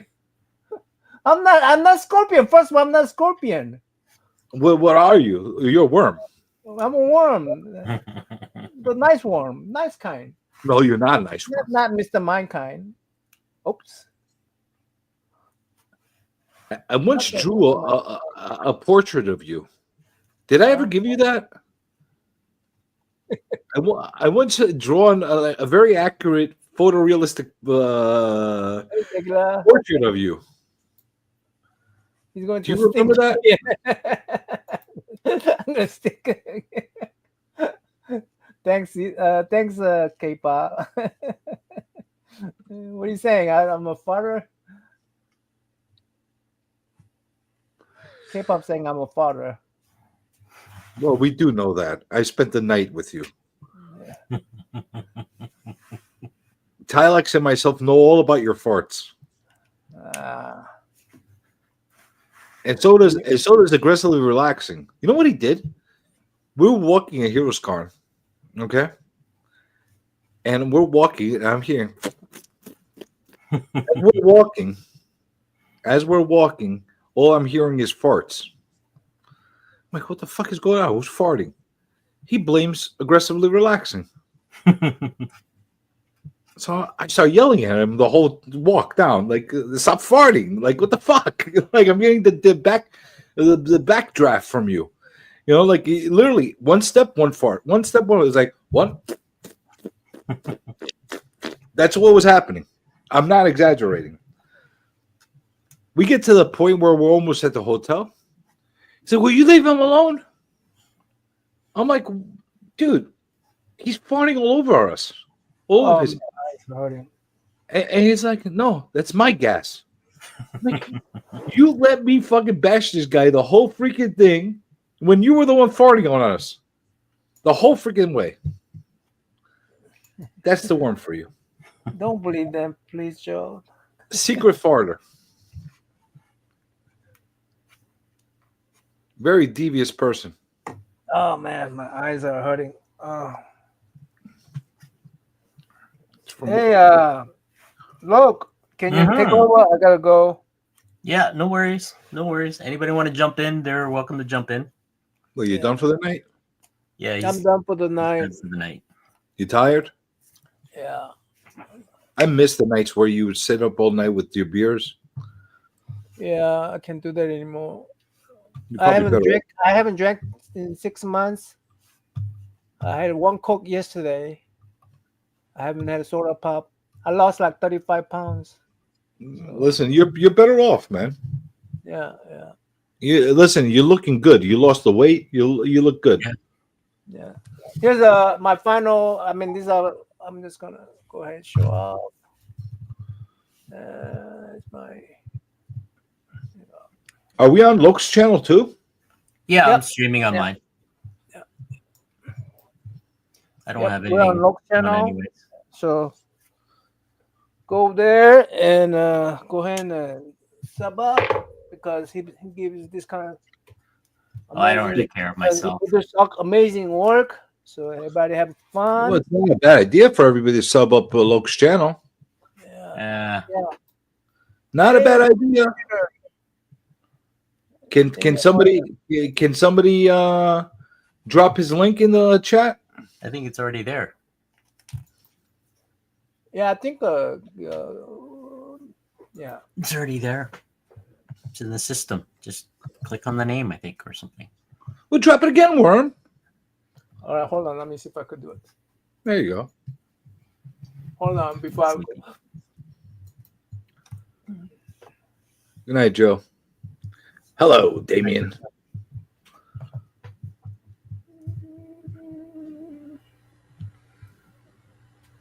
Is that you whimpering? Me? Yeah. Whimpering? Was that you? No. I could have sworn I heard somebody whimpering. I Was know I what. mourning? Was that Was you, I- Loke? No, why would I be whimpering? Yes, I miss you so much. I think I sting Probably the someone wind or and I something. got poisoned myself. I heard. I heard something like that. Who was that? That was me, I guess. Yeah.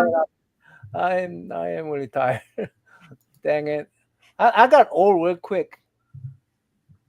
I got real cook. That's what it feels like anyway. Who you kidding, man? You've been old for a long time. I think you're getting younger now. Yeah. What an ass. I think you're getting younger now. I think all this weight loss and everything that you're going through has gotten you way younger. Yeah. Yeah. What the? Hold on. I'll be there. Language. There you go. Language. Did I got the link? Do you? Why is it only one showed up? What do you mean? What showed up?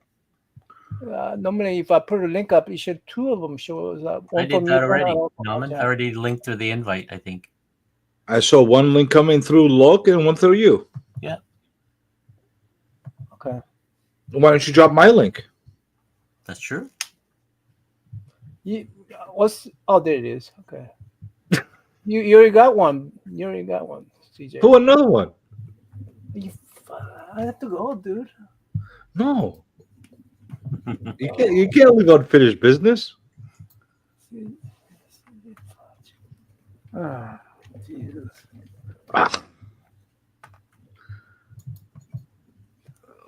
Let's hear a good for old time's sake.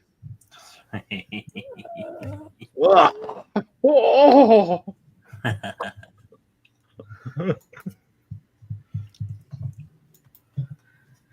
I got most of the figure outlined-ish. Next is all the tentacles and all the little things. Then I got to figure out the background a little bit more. Then the coloring process, the muddy part. That's the next thing. You see that, Worm? You just lost Sleepy to Look. Yeah. Huh? You lost him. Damon's now a Look follower. Huh? Where's the CJ at? Listen, Look's my Just friend. give him the link. You know how to give him the link. Yeah, I put it in the chat already. Anybody welcome to jump in. Naman, just remember this. Guys, Look is my friend. Yeah, well, okay. Okay. If he's that cheap, he'll be that cheap. Okay. If he's so cheap that he'll become your friend, he's not worth being my friend. Okay. That's right. You justify it any way you want. Bottom line, he's my friend. All right. Everybody go and become a dark side. Switch to the dark side. Comprende? I know Spanish Have a too. good night, guys. Thanks Night. thanks Good for night, coming man. over. Get some rest. All right. And then there were two. And then there were two. It was what you call it? So okay, so you got the Kickstarter, you got all the shipping stuff ish kind of worked out. You got all your tiers. Yeah, I'm just tweaking right now, just doing some test things like to see. Like Right. the only thing that we can't promise, like that I'm trying to understand, like of putting some kind of flat rate that makes sense. And I don't know if we can do that. Is for the international shipments. Right. Yeah, I don't know how that works. Domestically, yes. unless somebody's ordering from like Hawaii or Alaska or something, Right. more or less we kind of have a good idea of what we could do domestically. Right. The problem is like somebody that's getting from Canada is not going to get the same rate that's in Australia. No, I know that. I think there's a default. You can. I thought you can go to the U.S.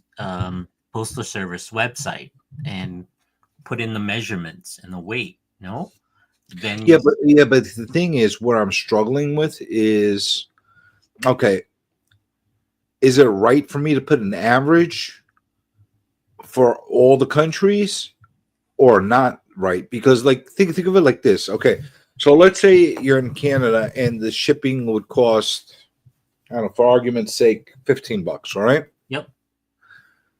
But it costs $30 to send it to Greece. Yeah. Okay. Anywhere. It wouldn't be fair to you if I just do an average of all the numbers and just put it at $23 or something like that. Yeah, because the last thing you want to do is spend $10 and spend $23 extra just for shipping, right? Because it doesn't especially if you're a country that could get the shipping for less. Yeah.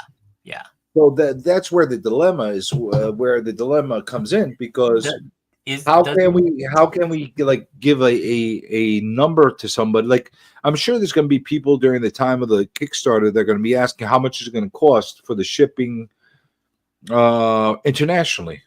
Right. We're gonna have to give them some kind of fixed number at that point. I can't just like make it up on the spot, you know? Right. But that's what I'm struggling with right now. Isn't that where you would contact the Postal Service there? And they have those numbers, because a lot of the time they'll go through the Postal Service of that country, because that's how a lot of the packaging works. Yeah. Right. Yeah, because I figured. Okay. The good thing is that we're going to actually have 2 outlet points, because most of us are on the East Coast, but we also have tape that's over on the West Coast. So as we gather all the orders and everything, stuff that's closer to the West Coast that needs to be fulfilled, we're going to have the printer send out that portion to him, and stuff that's on the East Coast portion are going to be sent to us, so that we could be more efficient as far as distribution of what region we're in. So yeah, this is what I want to know. So Kickstarter does not calculate it for you? No, it doesn't. It doesn't. So you have to put that in. You know, I should get you on the off-air later on tonight if you want. You can ask Niobe. He does a lot of campaigns, so he can. Well, I know how he does it. I know but he has a preference to kind of go on a little bit on the higher end as far as what the cost is going to be for the shipping. Yeah, but he's also at a very different situation than I am, because he's actually shipping from Canada. Yeah. So it's a little bit of a disadvantage for him. He gets charged a lot more for the shipping than we do. Right. It's just a question for us, like domestically. I think we got it pretty much in line as far as what we need to do as far as shipping costs is concerned. My only real concern is the international portion of it. Yeah. Just trying to make sure that, like, you know, we're doing the right thing for everybody. Yeah, because I like some projects I had to back down because the book is $10 and it's going to cost me $30 for shipping, and it's like, that's not worth it. You know what I mean? Yeah, and everybody that's backing it, they're not going to want to be like, oh, let's wait and see. Right. Let's wait and see whatever it comes out to. Yeah. No, nobody wants to do that. They don't want to like commit to something and all of a sudden like get a $50 shipping thing sent to them. They're gonna be like, what the fuck, you know? So I'm being pretty conscious of that. Yeah, we don't want to exclude internationals. I like, we got some backstage. Oh, Rob is backstage. There we go. Yeah, here we go. This is the person we want to. There he goes. Well, hello there, Rob. Let me unmute my microphone. So one of the ways that you can alleviate this issue or simplify it, if assuming that Kickstarter doesn't have a thing that allows them when they input shipping to pay for shipping independently, right? Okay. Because they must have something. They may have something that does that. So at their checkout, simply because there's also got to be a tax collection element that's done too, because some states are going to collect taxes on items, California. But even if they don't, you can assume that probably the majority of your backers are going to be US based, correct? Mm-hmm. So shipping, especially if you're shipping from East and West Coast, you're shipping no more than half the country. If you're shipping, assuming a Gemini mailer, right? And it weighs less than 2 pounds. The Gemini mailer, traveling no more than half the country via ground advantage, is going to cost you, between $6 to $7. Yeah. If you ship it priority in a priority envelope, it's less. It's just under 9, using like pirate ship, right? Mm-hmm. So you have a cap of $9 anywhere in the U.S. If you're charging your shipping at $10 or $12, whatever, a little bit more, you're going to have cost of materials that you have to, shipping materials that you have to come up with too. That's a cost that you have to pay for, but you can also use that. The majority that's there, you can offset some imbalance on international. So when you say you're international, say, I know that shipping a Gemini to the UK or to Canada costs me $25. It costs me anywhere from $22 to $25 typically. So if you say that's what your rate is for international shipping, then the few places you ship that are different, you can offset by having collected an extra $2, whatever, domestically as well. Got it. That makes some sense. Because you're probably going to get stalled. For a single book to go to Canada, you think it's going to cost $25? If a single book is that's all it is, then it will probably cost closer to 20 as a single book. It's crazy in a Gemini mailer, but because it'll be under 1 pound. But otherwise, once you go over that 1 pound weight, it goes up another couple dollars or whatever. So you're probably gonna. I would. Most of the time when I ship a Gemini mailer to Canada, it's about $23. I'll tell you here, like I got my thing open to ship. I just shipped to lock. Oh, but I shipped that UPS. Oh, shit, yeah. But still, UPS and US mail are usually really, really close. I think I did that one UPS because I was already sending a bunch of other stuff to UPS. Whereas this one it was $18 UPS to ship that one Gemini book, one book in a Gemini. So that was that. If I go back and I look at what I had, another shipment that I sent to the UK just recently. Where is he?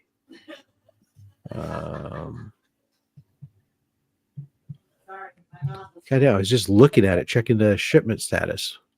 Oh, there it is. Wayne. He was also shipped UPS. Shipping him a Gemini mailer. Oh no. Oh, he had a slab as well. That's why that one was so high. But as I recall, a Gemini mailer usually costs me about to the UK is about $25 as well. So, like I said, I actually just prepared a couple things for the UK to send out, and that's exactly what it's costing me. But it's more than one comic that's going out. Right. Well, like I said, if it's under 2 pounds internationally, it's all for it's still first class. You can do first class mail instead of having to pay the parcel mail. So it's a higher. Actually, it might even be as high as 4 pounds. But there's a weight cutoff which a Gemini mailer rarely crosses over, whereby in the U.S. Postal Service switches over to parcel rates instead of first class mail rates, and it's more expensive. Domestically, though, that weight limit is 1 pound now. It used to be higher, but they changed it when they rolled out Ground Advantage. They made Ground Advantage took over first class parcel. Yeah, so it's basically anything under 16 ounces that you're safe for domestically. Yeah, but again, so you're sitting there going, and a Gemini mailer with a single comic book in it. When I weighed it just today, it's 10.4 ounces. So you round it up to 11 ounces, and you're good. And you're under a pound, so you're good there. So for that aspect, like I said, so that's going to cost you that stuff, especially if you ship those Ground Advantage or maybe they're costing you as little as $5 to $7. Then if you're collecting $11 or $12 for shipping, you're not only going to be able to cover your packing material costs as you aggregate the number of U.S. ones versus your international, but the few that you ship and the ones that you ship to Canada, you're still under. Your ones you're shipping to you here, you're right on. You're only going to ship a handful to Australia or somewhere else that costs a little bit more, so you'll be able to offset that from those others. So you think I'm overthinking it too much as far as the shipping? I think you are. I think it's really easy to be able to say. I don't want it to look like a ripoff to anybody that's getting it. But people understand. International folks understand, and even domestic guys understand that shipping is a thing. It costs money to ship, and if they go to the post office, their post office rates or the retail rates are up here, right? Now you're going to want to use something like Pirate Ship or Go Shippo or something, which is going to give you a discounted rate. So that gives you some more flexibility and advantage. The other thing that you'll need to do is factor in when you do all your internationals is, sometimes UPS is cheaper, but, doing the international, if you go US mail, at least filling out the stuff in Pirate Ship, it's very simple to do your commercial invoice because it'll print on your 4x6 label. I don't know if you have a thermal printer or not, but yeah, I got a thermal printer. Yeah, so it'll all print on a single label. Whereas when you print UPS, you got to print out your thermal printer label, but then you got to switch over and print out the commercial invoice on standard paper. Then you need to get a packing list envelope and put it inside the fucking packing list envelope. Yes, yeah. Yeah. I'd rather just print it right on the label, like on a thermal label, and be done with it. Yeah. So U.S. mail is going to be your preferred method that you're going to ship everywhere, and so sometimes some places might cost a little bit less, sometimes it costs more. I mean, even like when I ship to Australia, if I ship to Lee, U.S. mail's cheapest. If I ship to Smad Spidey, U.S. mail is more expensive than UPS is. It's just one of those weird things. On the opposite sides of the country. That's why. Yeah, one's at the north and one's at the south. Either that or they well, don't they like throw like Lee stuff like in the neighbor's house or something? Was it him? Oh yeah, Lee says that his shit never shows up at his home. Although I did ship stuff to him directly to his house, and he said I was the only one who's ever successly shipped him something. Because you probably write the right address in there. That's probably why. Part of it. Like, I don't know, but yeah, it can be a pain, but. Yeah, so like I appreciate that because like that we're going through the last minute jitters as far as like trying to make sure everything is the way it should be for this thing, and it's just like a lot of anxiety because we've never done this before on like a big scale, and like I don't want it to look like like somebody's getting a single floppy, it's costing them $40 for it. I don't want that to happen, Well, unfortunately, I mean, when people are buying something like that in this particular method, they're going to understand, look, they're not paying that much for floppy. It's the shipping. They understand the shipping is what it is. Maybe they'll find out, hey, maybe I got a buddy who's I can ship it to domestically, and then they'll collect, they already got things like that in place, but it is what it is. You can't eat it. So you gotta, it's impossible to eat it. That's where and without a European distributor, what are you going to do? It is what it is. unless I fly to Greece and then I just ship them off. If there Then was you enough. gotta got to check the baggage, right? Mm. Nah, I know the guys over there. They let me throw. I put whatever I want in there. I give them a bottle Actually, of whiskey. usually the actual pure cheapest way to ship international is if you had somebody internationally, is you ship it as cargo on a passenger airplane because they fill in the bottom the baggage space with extra parcels, and it's Mhm. usually, at least domestically, when last time I did it, had to do this type stuff, it was like $20 for a box. It was there, it was like a couple hours shipping from one airport to, however long it took for the plane to get from that airport to the next airport. But it's only airport to airport. Somebody has to go down to the airport and go pick it up and all that other fun stuff. But I've done that with my father's business years ago. I used to do that because we used to distribute things back and forth. it was exactly it. It was I was when I was a distribution manager for a place. The company owner didn't believe or didn't trust computers, so he refused to, or he didn't trust the internet. So he had a computer that they had inventory. They had stuff that they printed out, and then they would take the green bar paper and stick it in a freaking box, and they'd put it on a flight and send it from Seattle to SFO.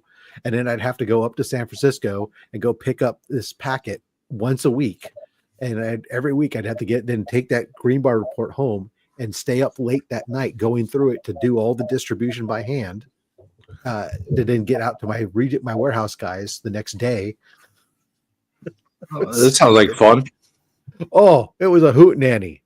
Yeah, I'm like, oh, this all could have been done on a computer so easily. I bet you're nostalgic for those days. Not at all. Yeah, this the same guy who also made me. I had to write everything out. Was on carbon paper, so there was a duplicate record, and then I'd have to send. This was like all the inventory moves. So everything that we received in or anything that I sent out of the warehouse had to be hand logged on this carbon paper stuff, and then send copies of that up to the main office. So that way the main office could enter them into the database up there and they could keep track of their master inventory. And I'm like, again, this could be done just in a computer instantly instead of having to do all this extra expense. And then they wanted to sit there and complain. And anytime you made a mistake and wrote the wrong thing down, they wanted to they got to the point where they're like, oh, this is costing too much money. We're going to start dinging, penalizing you as a warehouse manager for every time there's an error or something on there. And I sat there and I said, no, that's not going to happen. I said, let's count. We can figure out the errors. And out of how many lines of data I do, it's less than 0.25% of the errors. That's called the human error margin of error. And you're not going to penalize me shit for that. It's your cost of business for deciding that you want to go human instead of using barcode scanners and computers. And it's funny for all the kiddies that are watching right now. They don't realize how archaic a lot of the stuff that we used to do. That wasn't that long ago. Like, if you're looking from the time scale, it wasn't that long ago. No. I used to work for back when I was a young journey. I worked for Dean Witter Morgan Stanley. Yeah, I don't know if you guys know that company. Oh, yeah. Rather large company that does financial and securities. And because I was a junior broker, I get to do the shit work. Okay? So I would go in there. I would do whatever I needed to do as far as my calls and getting sales and that kind of stuff. But twice a week, they would send me every Tuesday and every Friday. I would have to go in that morning and take stacks of things we called the pink sheets. Oh, those. And this was not that long ago. This was like late 90s. Late 90s. Yeah, right around there. Late 90s, 98, 99. And we actually had to fill out the tickets. We had computers, but no, we're not going to put it in the computer. We're going to fill out a ticket. And then you have some poor sap like myself that would actually take them and lug them over to the World Trade Center every freaking Tuesday and Friday and freaking, how you call it? Just to drop them off there because that was their headquarters at the time. Yeah, that seems legit. You know what stopped that archaic practice of happening? World Trade Center Kent down. Yeah, just collapse of a building. That's all it took. I guess we have to change our ways. Yeah, the all this green bar stuff I was doing, and I think about it, that was like 2001 still. I was still doing that stuff in the 2000s. It was ridiculous. Yeah, I was doing it all the way up until like 2000, 2000. It's a funny story. Did I ever tell you my World Trade Center story? Mm-hmm. I ended up taking a hiatus from work about 2 months before the towers dropped, so I could finish off my last semester of school because I wanted to finally get my degree. Mm-hmm. I'm like, listen, I just need to focus. I want to take I took like 20 credits that semester just to finish off my degree and get it done. And I told them in June, September the towers dropped. I never went back after. That was it. Done. Fair. 6,000 employees worked in that building. Jeez. 6,000. It was so freaking sad. Unbelievable. Like, I can't even tell you. Like, I get freaking real anxiety when I think of that. I was working in LA. We were, I think we were at Venice Universal, and we were doing visual effects. Then I got an email and remember QuickTime at the time, the MOV files? Yeah. Oh, yeah. That was sent over from a colleague of mine from a studio across town, and it was the plane hitting. And so I'm looking at it. So we're sitting around going, you know what? You need to put a little bit more shadow here because ideally that's not really realistic. And so we're typing all this Oh comment my back. God. That was we thought it was visual effects, right? You're all. Then Meanwhile, this is real as it said, gets. Look, turn on the TV. So we all went out, and the whole place just. Are you serious? You guys are sitting here and criticizing that footage? Because we were looking at it, and it's like, this can't be real. This is not real. That's what. Dude, you make me want to write a comic strip just because of that. I want to do that as a comic strip. Because it was that's how everybody remembers where they were at that time, right? Yeah, That's So- why. I was working in the store I was working for was an audio video store. And so I happened to be going around. I was turning because we're on the West Coast, so we're behind. So the time of day, it was early in the morning. I'm turning on all the TVs in the store, and every TV in the store as it's coming up, here's just footage of over and over and over again. It was a long, slow day at work because they didn't close the store down. They didn't know nobody knew what to do. So we're sitting there in the store. Nobody was coming in to buy TVs. And all you're surrounded by all day long was all this footage stuff. And it was like, I think it was the day, either the last day or the day before I was going on vacation. It was the day before I was going on vacation. My wife and I were, my wife was 9 months, or no, she was 7 months pregnant at the time. And we were going to go on our last trip before we had kids. So it was all set to, we had first class airfare to Vegas, and we had a huge suite at the Venetian and a really nice rental car and stuff in order so we could live it up. Well, one last time before the kids came. And they would watch that. I'm like, oh, we still got 2 days. The airports will reopen. Of course they didn't. And it's like, so you're calling up, and thankfully, the airlines are still, yep, no problem. We're refunding your money. No big deal. Call the rental car. They're like, oh, we don't have any rental cars. No, I'm not going to be there. Oh, okay, great. We're going to take your rental car. And then we decided we were going to drive to Vegas and called up the hotel. And I started to explain what was going on. They're all, no problem. We'll cancel your reservation. I said, no. I want to add extra nights. And they're like, oh, okay. And while we were there, so we were in Vegas immediately following, and there was like nobody Ghost in town. Vegas. Right? Yeah, it was like only people were there were like locals or people who just couldn't get out.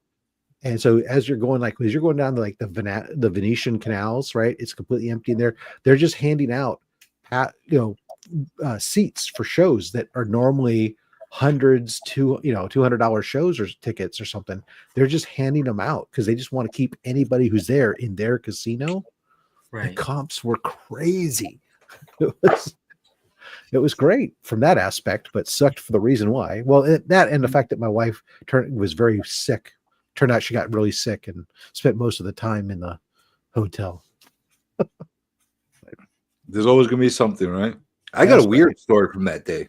It was kind of interesting because I was getting ready to go to school. I had a 10 o'clock class. And usually my typical routine was I don't turn on the radio or the TV as I'm getting ready, taking a shower, whatever the case is. And I lived in the city at the time. And I'm getting ready to go to the thing. The phone rings. Mhm. My aunt Greece is calling up. And she's freaking out, crying. Are you all okay? They're like, what the fuck is she talking about? Like, what, Oh, what right. like, what the fuck are you talking about? It's like, are you all dead? I'm like, clearly we're not dead because I'm talking to you on the phone. Like, what the hell's going on? She's like, she kept saying, it's hell. It's hell on earth. I'm like, what the hell? I go and look. I walk outside. I'm looking. I look over the skyline because I get to get it. I had a perfect view of the skyline. And I see black fucking smoke like over the skyline. I'm like, over, and I'm like, what the hell just happened? And then I'm turning on the TV. As I turn on the TV, the second plane's hitting. Wow. And I'm like, holy shit. My sister was already in school. She went to Ford. It's funny. I went to NYT at the time. She went to Ford. And we're only like a block away from each other. And she was already there. And they did a lockdown on them. They wouldn't let them out. And she's freaking out. She's like, they won't let us go. They got us prisoners. I'm like, try to escape. Don't make them stay.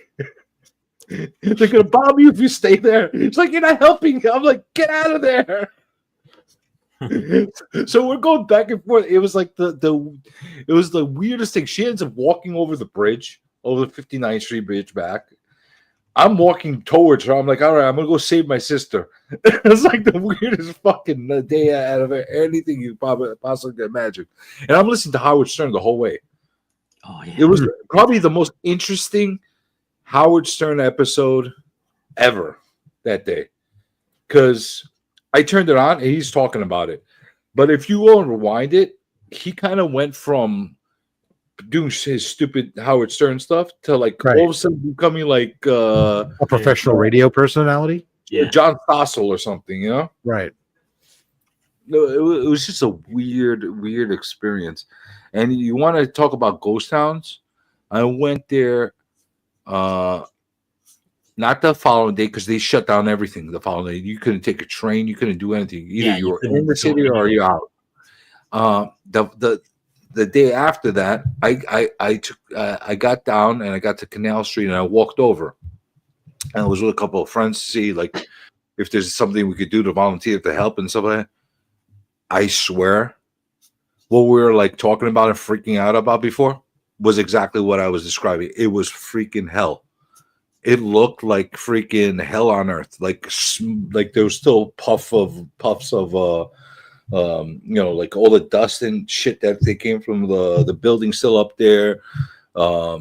Like you could still feel heat from the building that like it wasn't on fire anymore, but you could still like feel the heat generating off of it.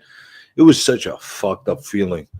You know, it's still to this day, there's people that are buried down there under in that subway system that they never got out. It was a weird stuff. I lost a few people that I knew at that point. Like I'm joking about it now, but honestly, there was nothing. Move on. There's nothing to do. Nothing you could say about it.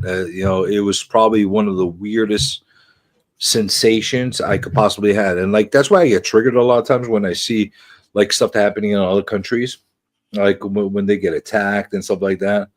And I'm like, my heart immediately goes out to them. I'm like, not knowing if a freaking plane is going to fall on your head or if a bomb is going to be exploding in front of you. It's a crazy sensation, a weird way to live. And we lived like that for like a good 3-4 months after that happened until we like somewhat like said, okay, nothing's going to happen now kind of a thing. Like I went to Yankee Stadium during the playoffs, like a few weeks after it. My mother was like, they're going to kill you and all that stuff. I'm like, we gotta go out and do something. We can't just be there. It was the oddest playoff experience because like everybody was like all into the. Obviously, the Yankees were hot that year. We were doing really good, and we went from like jubilation to like when they did the seventh inning stretch, and they did then everybody all of a sudden like it was like everything froze at that point. You know, when they brought out the guy that works for the firemen, the like operatic guy that sings the national anthem. They brought him out, and all of a sudden you see tears. Everybody just froze. It was like the weirdest thing. I still freaking I'm angry at Arizona. They took it away. You ruined our 9/11. You took away our freaking win. We should have won that World Series. Oh yeah, I forgot about that. We would have been justified. They should have given us that. I mean, I sort of relate and understand just because we had the Loma Prieta earthquake when right in the middle of the World Series with the San Francisco and Oakland, and you just had everything come to a dead stop. And like for the rest of the country, you guys are just looking in. Well, meanwhile, here is like it was. You know, we're taught. You know, there was friends of mine who their houses had completely and utterly collapsed, and they had nothing. And like we were over at a friend of ours' house helping them.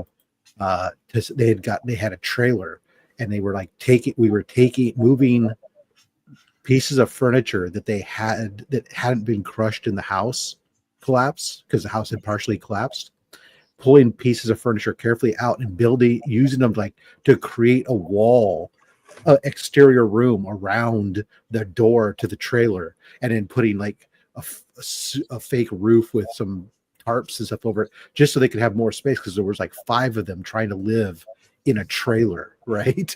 And of course it's cold. We're up in the mountains, so it's cold as hell. But and then of course you have all this San Francisco. You had all those the elevated roadway that had completely collapsed, and the bridge had collapsed, and all those different things that they were pulling bodies for a long time. And my mom and I ended up having to move. We had to. Because I was going to school outside of the district area, we ended up, and my mom worked over the mountain. A lot of the roads were closed from stuff coming down on them.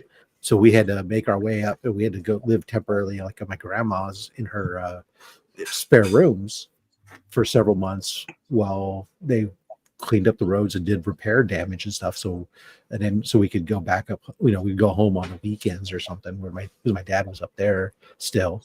It was crazy. What a crazy experience that must have been. Fortunately, you're not having fires now.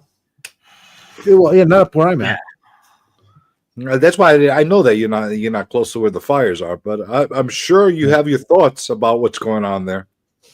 You know, I'm mostly just, you know, it's unfortunate. It's very sad. It's unfortunate, and that people doing that, and it's happening all this time, regular, and that people still want to say no, climate change doesn't exist. California needs to rake their fucking leaves.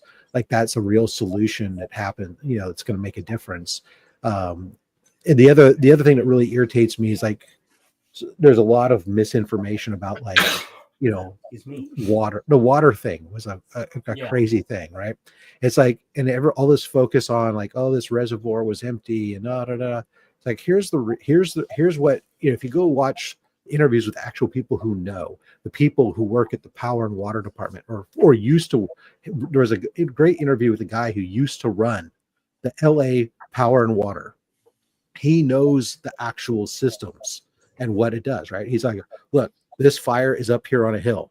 The main reservoir that is uphill that flows water down, that one is perfectly fine. The one that was empty was down at the bottom. They just kind of caught overflow, stuff that didn't get used. It came and it collected here for later redistribution to either lower or when there was local pipe maintenance being done.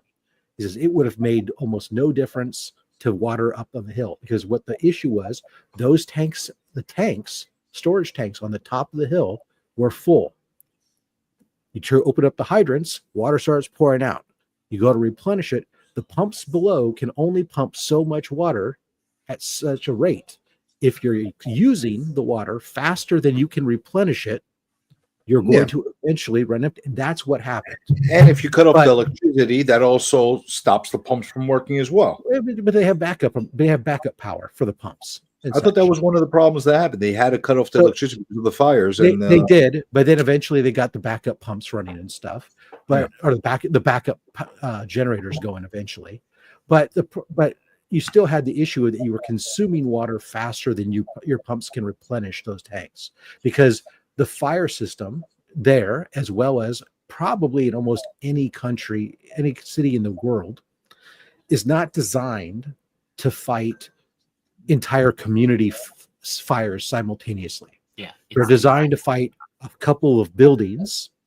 I'll agree and disagree simultaneously, and I'll tell you why. I'm actually really familiar with dealing with areas that have fire, even though I'm in New York, because in Greece we get wildfires every single year, and I've been down there during those time periods. Every single year, there's not a chance. There's not a summer that goes through, because we go through a dry season from like May to September. There's no rain whatsoever. Everything is barren and dry. And they have different protocols of how to be able to take care of something with a brush and that kind of stuff.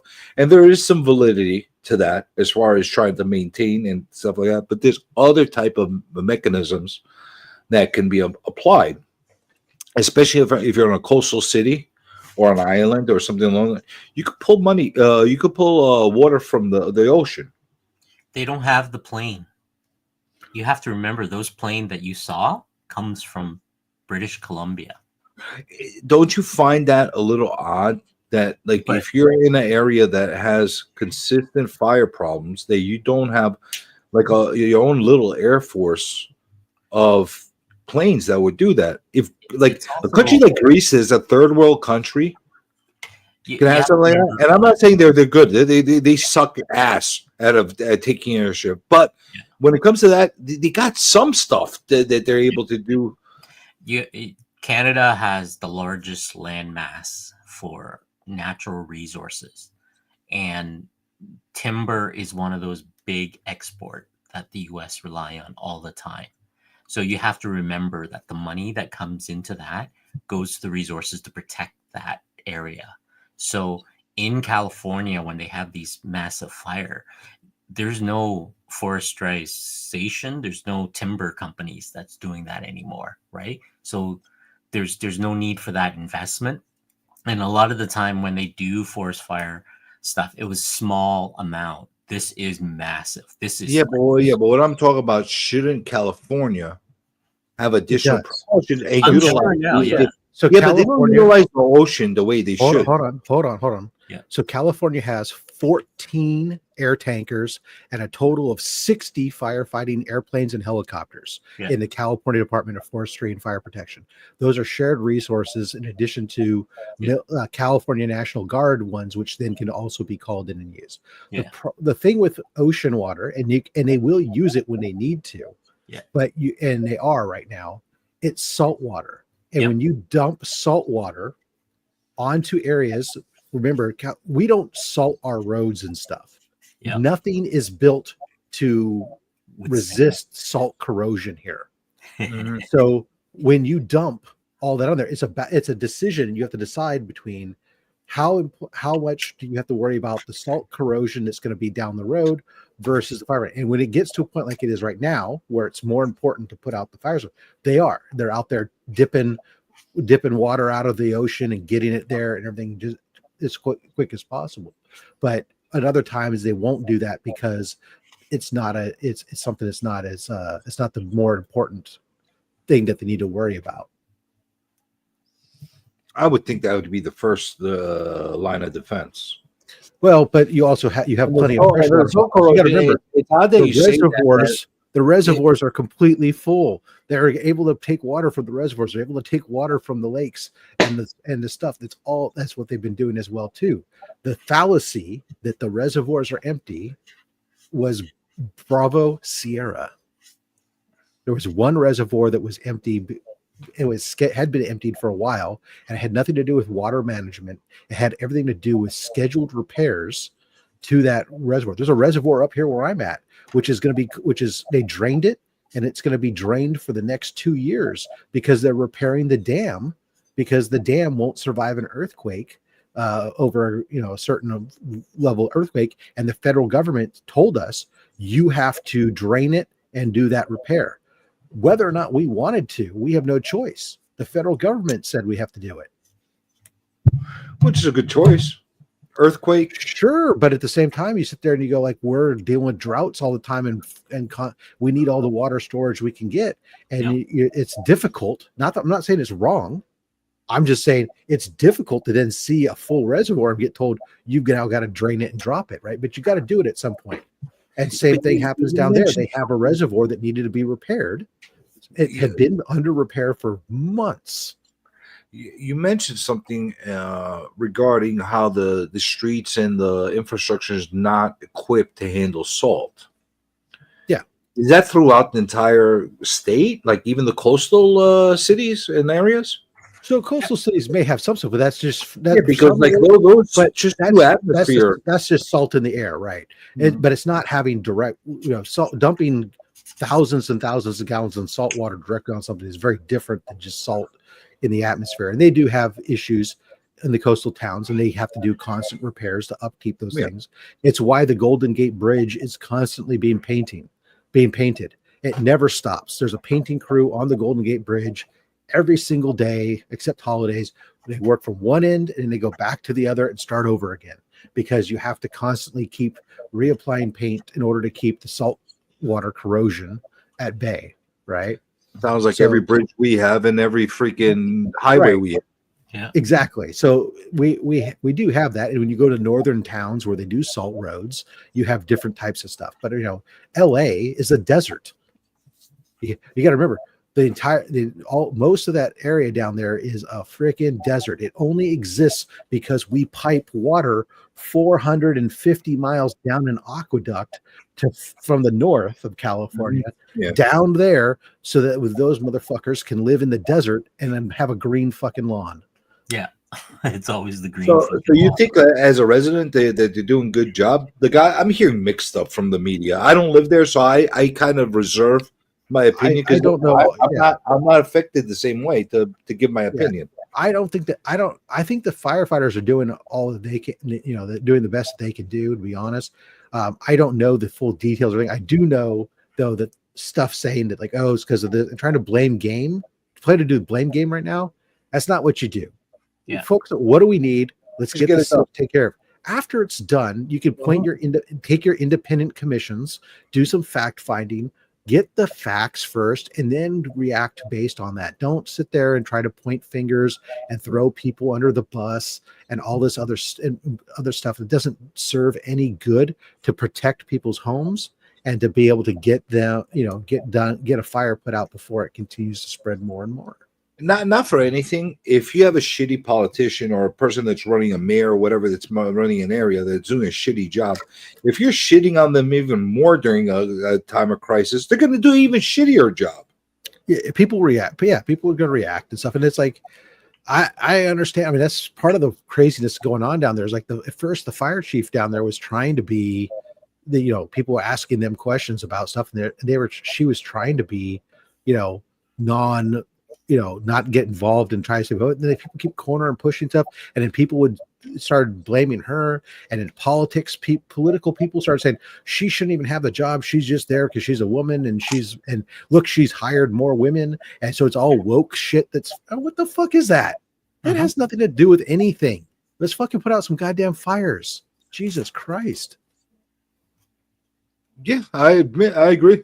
They need to fucking focus and get that fucking thing done, and then bash the shit out of each other when they. No, don't even do it. Then do your have your independent commission figure out where were the failures, which ones were because of it, just happenstance, which ones were things that can be addressed, and which ones were actually because people were inept or made bad calls. Yeah, but if you want to, are those things that can be fixed and trained? Or were they because of their training issues? Are they because of political issues or what? And you deal with them one by one. But but if you're going to do the mudslinging, wait till the elections again and do your mudslinging then when the time is right. Like now, fix the problem.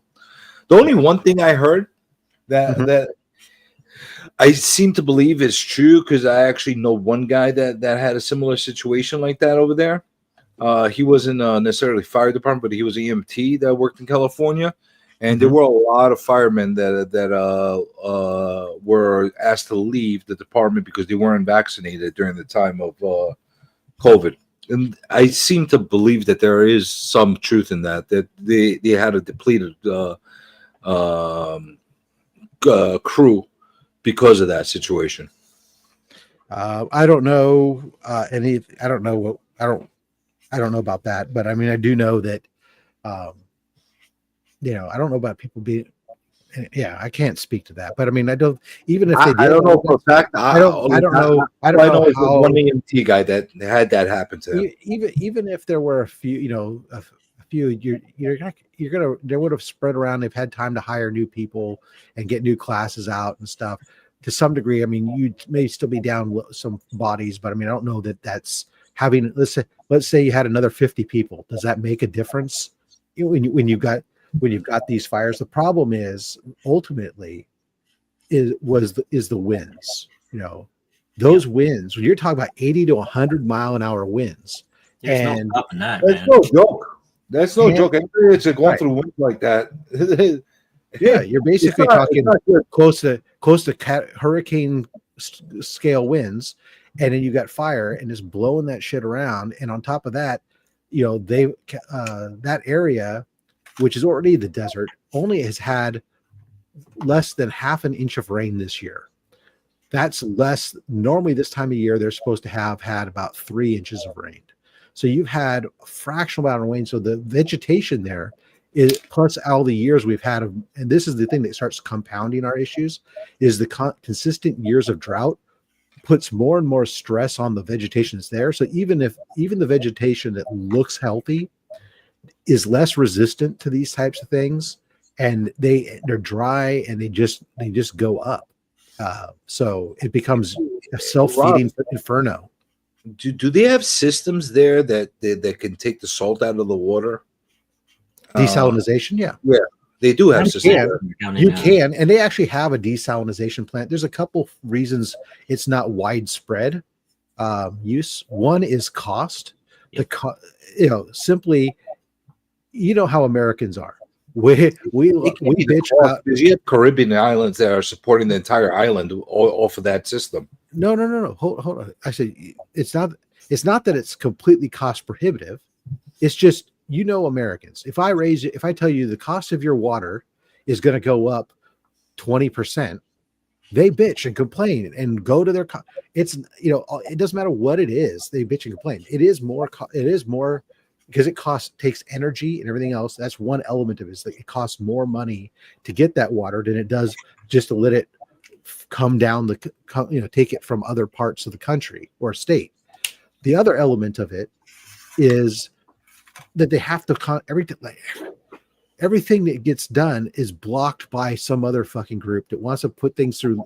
You say, let's build a desalination plant. It should only take us a year to do so, but it turns out it takes 8 years, not because it takes that long to actually build it, because it spends 7 years in litigation because some group is saying, well, we need to test how much that concentrated salinity in the area around the discharge, because you're pulling the salt out from the water. That salt gets put back into the ocean, but it's in a heavy concentration right near the plant. How is that going to affect the fish? And the smells. Yeah. Right, exactly. So because that then affects the food chain of the whole ocean, I mean, or at least in the larger vicinity, in the fishing industry and everything else, it is a valid concern. But so studies go on, or people try to protect this little thing or that. So these things end up taking far longer. It's not as easy as just saying, hey, we're going to build this desalinization plant. Let's do it. Then you got neighborhoods that goes, well, we don't want that big, huge not enough. Yeah, I don't want that in my. Yeah, I built my house. I have my ocean view house here. That's going to block. Now I'm going to have a view of this desalinization plant in my ocean view. I don't want that. You're going to make my property values go down. Yeah. And by the way, smelt is very tasty. By the way, I don't know if you ever had some smelt. I have not. Tasty, man. They're these little tiny little fish, and you fry them up with the bones and everything. You eat them all entire with the bone and the head and everything. I can't Delicious. Delicious. So I don't want to see them go away because I like to eat those. But so yeah, those are all there's all kinds of those different things that come in that cause these things from that sound like a simple idea that make it more difficult. Oh, they could just take the route that New York does and says, fuck you to everybody. We're going to do what we want to do anyway. Like when they built City Field over here. They built City Field. You listen to this fucking racket. They built City Field like to take over from Shea Stadium when they used to have for the Mets. And it ended up making a whole bunch of businesses close down in the area, and houses and stuff like that closed down for the better of the public. Well, what's the better of the public? The fact that you have a stadium there. Mm-hmm. That's great. A great eminent domain. Beautiful. Yeah. There's a lot of people who have lots of issues with eminent domain for reasons like that. Listen, a highway, a water facility, something that a bridge. Hey, I could understand that. I could get behind that. Yeah, I wouldn't want to be the guy that's losing his house because of it. But you know what? They get paid to move out of maybe it's your childhood house. They've owned for 100 years. I get it. You don't like that. But it is truly for a public cause. But how about a stadium? How's that sound? How's that work out for you? Or how about some luxury condominiums? How's that work out for you? That's the New York system of eminent domain. Fuck the highways. Fuck the water supply. Oh, it's not just New York. Trust me. Yeah, it's Holy shit, man. It's why there's all kinds of issues with it. There's lots of stories of eminent domain being misused by local municipalities and government stuff to do what they want to do. For the public good. We got farmlands that being sold to developers, and the problem is there's no other area to build farms in because most of the farms is south of us because the weather. The further north you go, the more rocky and the more swamp and lakes and stuff. There's no farmlands. But yeah, they sold off a bunch of farmlands, and we're putting in a toll highway, and all the developers are building houses around that area. So I was like, yeah, good for the community. Politics, people. Politics. Politics. All right. To jump off the politics. What's that, Luke? So back to the Rift thing. So the what? 20 your Kickstarter. The 21st. Right? January. We're gonna make comics great again. Yeah. What time are you guys gonna launch? I'm probably gonna launch early that day, probably like 7-8 a.m. Start off. Like make it live, time, right? 7 a.m. Yeah. Like as far as the launch, as far as the streaming, somewhere midday we'll probably stream. Due to a personal obligation that I have, I'm gonna have to stop the streaming and then continue and do it into the night. But we're gonna do our best to stream as hard as possible for that first 24 to 48 hours. Right. Just to get it out there and like really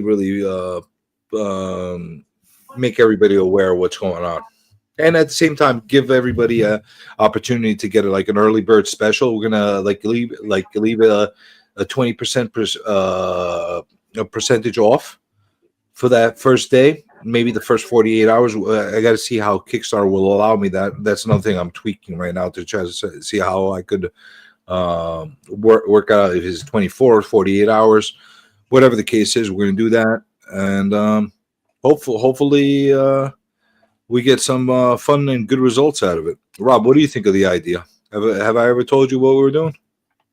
Not really. Okay, so I've inferred from conversations.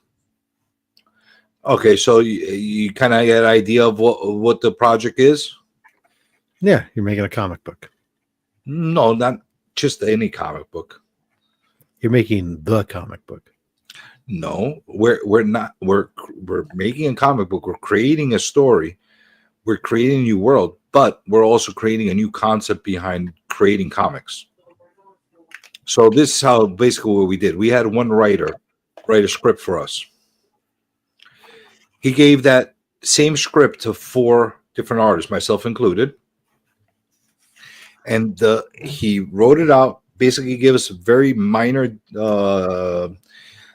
type of direction, like how many panels he's looking to have and that kind of stuff. So the only rules were follow his guideline on the panels, follow the script, and go wild. Draw it any way you envision it. No conversation between each other. Separate from each other for a few weeks. Don't talk about it with each other. Draw it the way you want. Once you're done with your pages, send them all back to the writer, and let's see what we came up with. So basically, you're going to get the same story written from 4 different directions for different outlooks, as if it's the first time ever written, which it is the first time ever written, in a very unique direction. So the art style is very different, one from the other. The whole mood and theme behind the actual pages are very, very different, and it's like a really fun project where you like start to see what goes through people's heads as they're going through this whole creative process. So now you're going to have 4 different versions in the same book of the same story, and then we're going to kind of open it up to see what the public is kind of looking for. Like, which one of the directions do they like the best? Like, which style did they like the best? Well, what would they like to see this story continue under? Which creative team? And we're going to move that direction. And then if everything goes well and this works, we're going to have 2 different branches going to come off of this. One, continuing the story we started on this first issue, and then the second issue of this series, which is called the Ship Project, will be another story script written out with a bunch of new artists writing out drawing out their own concept again, and we're going to continue going that route going forward. So it's a little different from what like people have seen in the past, but I think it's a really great platform for people to get very creative with, and possibly give a platform to an aspiring artist or writer down the line to get themselves seen. Cool. It's So a good it's a little concept. different.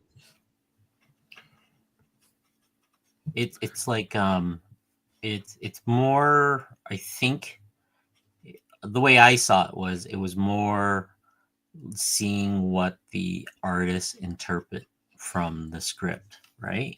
That's what I see it as. So it's an interesting Well, Scott, if it's the dumbest thing if I'm going to do it, I'm going to come up with a dumb idea. It might as well be the dumbest idea. I don't settle for like mediocre dumb ideas. All right. I'm going to go for the dumbest idea. And yeah, it was partially my idea. All right. All 4 of us got together and came up with this idea. All right. Smart ass.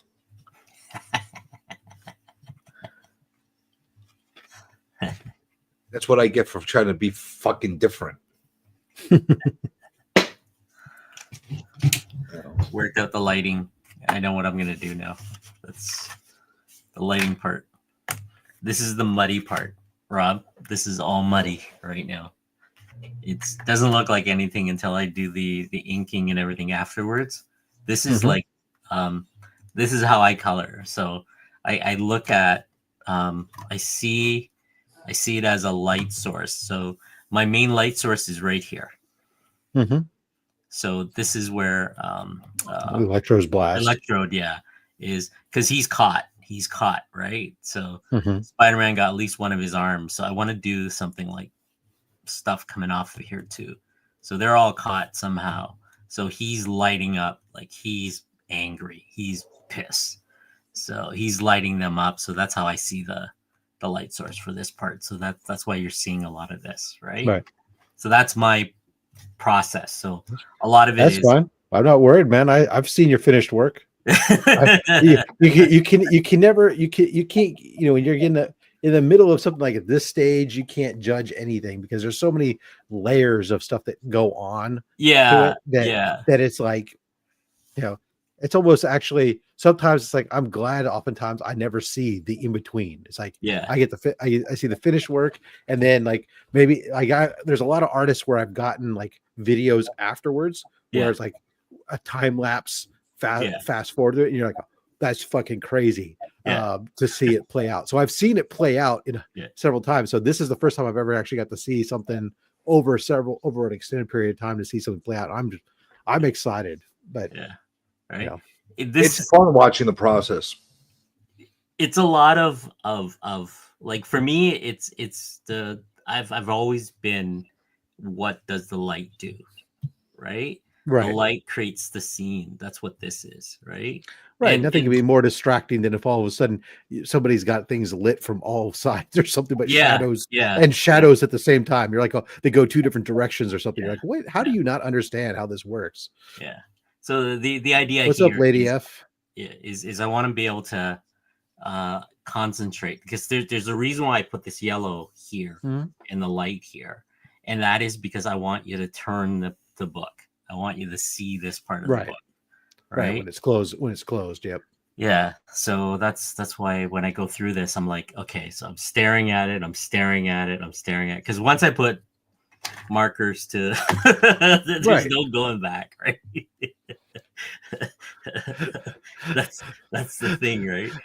My next thing is, how am I going to do him as sand, right? Because he's going to eat up a lot of the surface. So I have to do either I have to lighten him here, because he's going to be mostly green sand of some sort. Well, he's got a green shirt. Yeah. It's just that, how does green work with sand? Like, you go look at the references.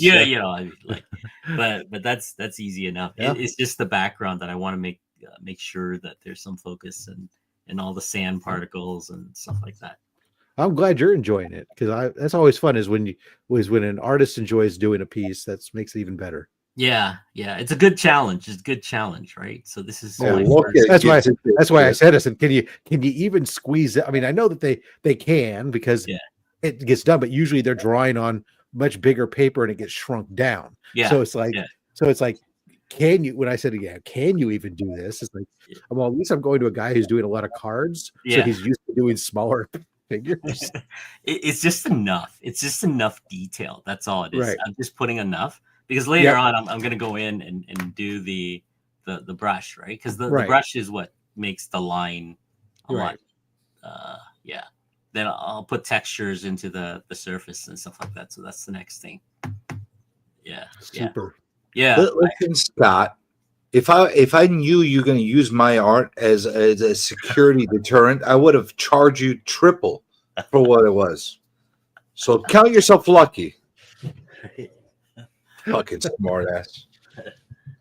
Lady F Worm had to go turn in. He was Worm had turning into a pumpkin. Oh, I gotta let Dave know. So I went to go steal my copyrights. Look at that! I received this. Oh yeah. Ooh. That's so nice. I didn't even know this existed. The 101, right? There's a lot of there's a lot of variants that are done. There's some stores that are doing store variants that are like this. Amazing Fantasy I was saying is actually a store variant. Really? I thought it was that's why I couldn't find it. It's an Unknown Comics exclusive. Right. So you can only get it from them.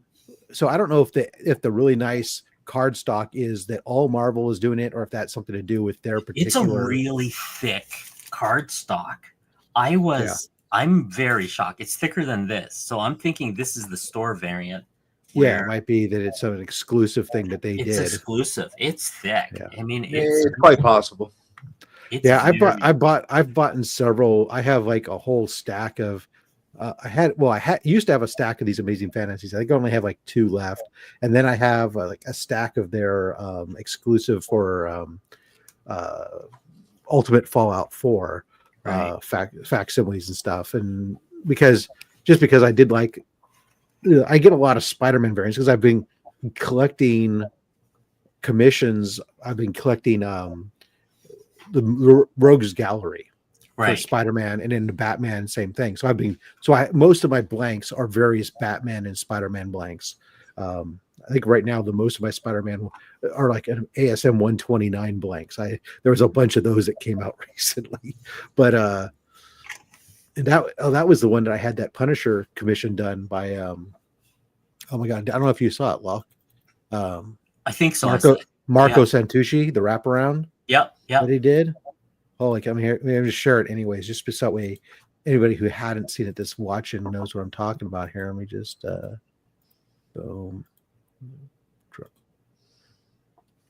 That was sad. Wow. Yeah.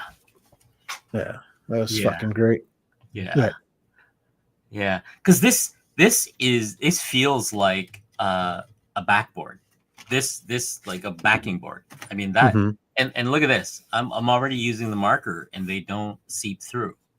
So It's probably definitely at least 150-pound cardstock, right? yeah. It's a good. Like if Dynamite and all those guys would do that, that'd be great, right? Yeah, I think the worst. Actually, the ones I have aren't too bad. Aren't too bad.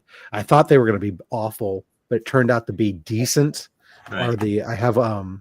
I have some Planet Comics from covered? Antarctic Press. Oh yeah. They came out with they started redoing the Planet Comics title, and they released some sketchbooks. So they're completely blank all the way through it. But so I bought several of them because I also like sci-fi stuff. That I have a lot of different artists do sci-fi covers for me, Right. on these Planet Comics books, and it's for the first time I pulled one out, I was really nervous because the first one I pulled out was one of these red ones, because they released it in like red, white, and black. Right. And I know I'd never buy black sketch covers because that's a pain in the ass. And it is like, but I had gotten this red one just because I was thinking about doing some sort of Mars Attacks thing on it, but man, I felt bad for poor Austin. Did that one? He said the cardstock paper on it was atrocious. He was fighting it so bad to try to get it to soak in the inks. Fortunately, the white ones weren't. Some of them, as soon as you throw an alcohol marker on, it will right literally start to curl up. Yeah. It'll literally start to wrinkle up like an old lady's ass. Like as soon as you put that freaking marker on the cover, it's the weirdest freaking thing. I think they like purposely want the shitty paper on there. It makes no sense why they would go that route. Yeah, that's always try to stay away from these colored ones personally, but I'm looking forward to this. Color ones are fun to incorporate the color of the book into the character itself or whatever. Yeah, the only one I have that I really am looking forward to someday is I have a blank for Gargoyles, and the blank cover is a stone gray. Oh, that's cool. Kind of with a little bit of texture. That I figured that doing a like stone gargoyle on it would probably look, or even one bursting out of the stone like they would do when the sun comes up, would be freaking awesome. But I got to find the right artist for that. It's always trying to mix and match my artists with what the concept is based on their work, what's going to work. See, I'm not a big fan of. I don't think. Oh yeah, I get you, Scott. Yeah, the Captain Science books are fucking awesome. I don't think it's any secret to anybody but I'm not a fan of a lot of these variant covers. Okay. Yeah. Right. But I do love the sketchbook covers, and if I were ever to do like an exclusive myself of any kind of random book, it would be of an actual sketchbook. Like I would want to have like a design, like a very one of my favorite sketch cover designs, as simplistic as it is that 25th anniversary Marvel barter cover that they did on a lot of books. Like I wish they would do more of that kind of stuff. Like I want to see more of that, like done on some of these covers. This is my gripe right now with this cover. So this is. It looks like a thin. That's the EC book, right? It is the same paper as the comic pages. Yeah. And I'm like, what the hell? And I paid $4 or $5 or $6 for this, right? Because it's $4.99 American, And it's- right? And it's basically it's a pencil sketch only. it is there's no, it's like, if I put markers to this is gonna bleed right through, right? And it's never consistent from EC or Dynamite or Boom, Yeah. or Who was it that recently did like a $10 blank cover? That was Jesus. that was Keen Spot for Mark's. Oh, for Monsters. Yeah. Like, what the fuck? He didn't know that. Well, I just had that Frankenstein one come back, but that was just normal. That was an image, whatever. But well, DC would do it where like they'll come out with, they do their facsimiles when they'll come out with it. It's like, okay, the facsimile reprint is $5.99, the blank is $6.99, and the foil is $7.99. And I'm like, wait a second, why does it cost me $1 more to get a blank cover than get the fucking cover? I love these though. I love this title. Yeah, but what in what world does that justify itself? Exactly, right? Still the most fun I think I've done, Locke, as I've gotten. I went out and found some blanks for Magnus Robot Fighter from Valiant. Oh my god! And, no way! And I've had I had one done with Livio Robindali where it was Magnus fighting Shockwave. Yeah. Originally it was supposed to be Magnus fighting Ultra Magnus, but I just couldn't bring myself to have an Autobot fighting Magnus. It didn't make any sense to me, so it ended up becoming Shockwave.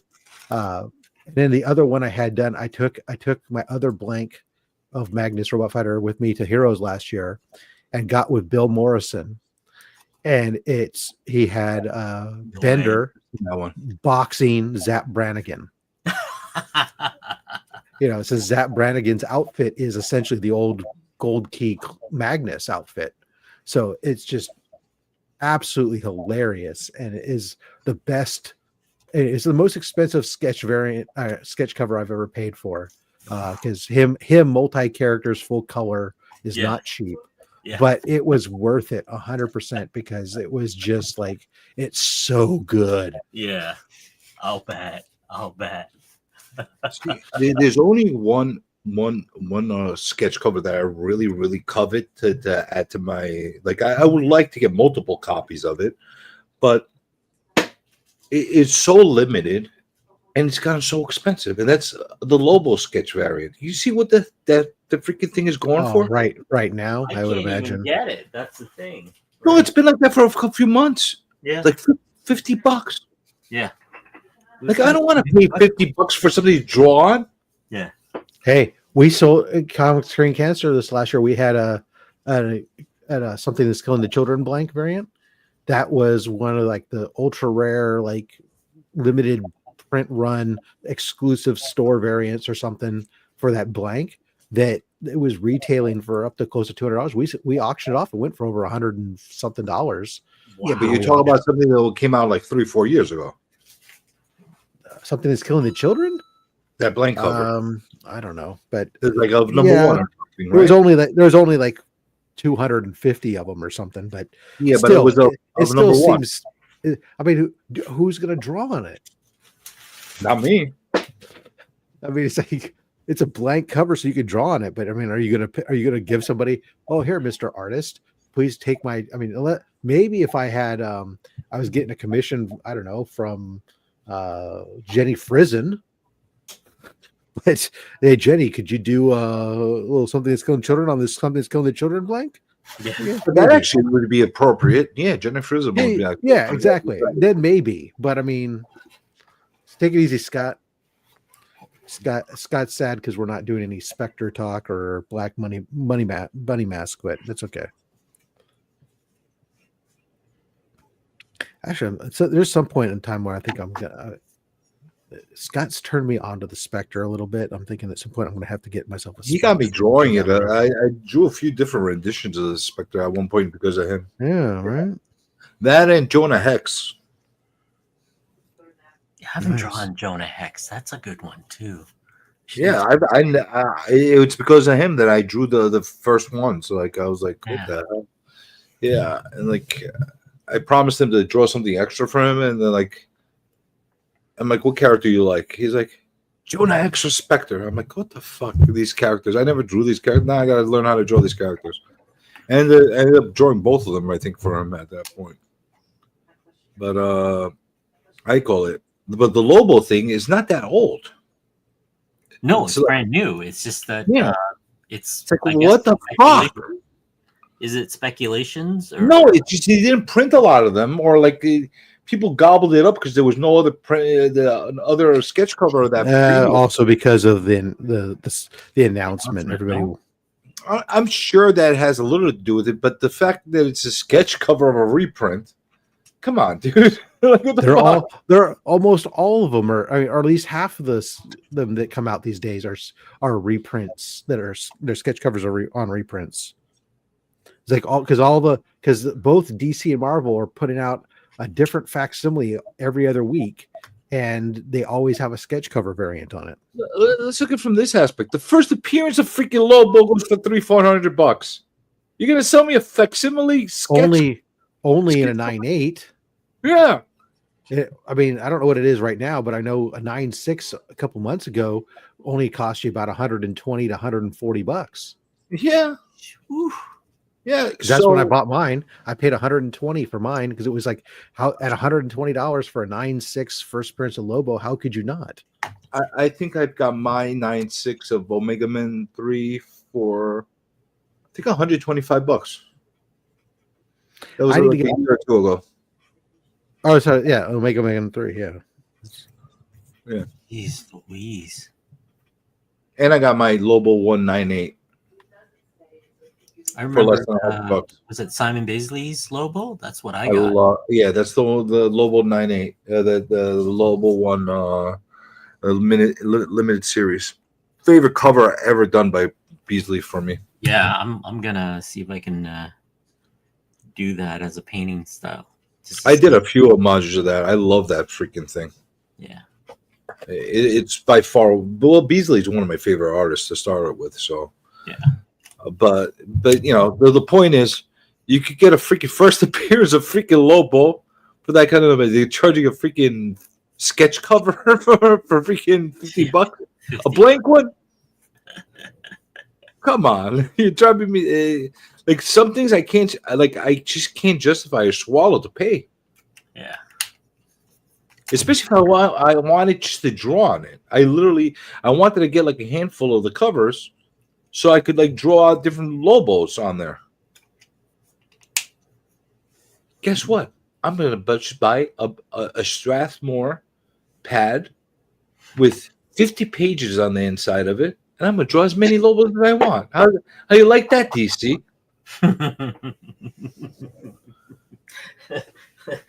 I'll get the pad for less than $20. Endless drawing for me. Better paper. Speaking of just blanks, because I thought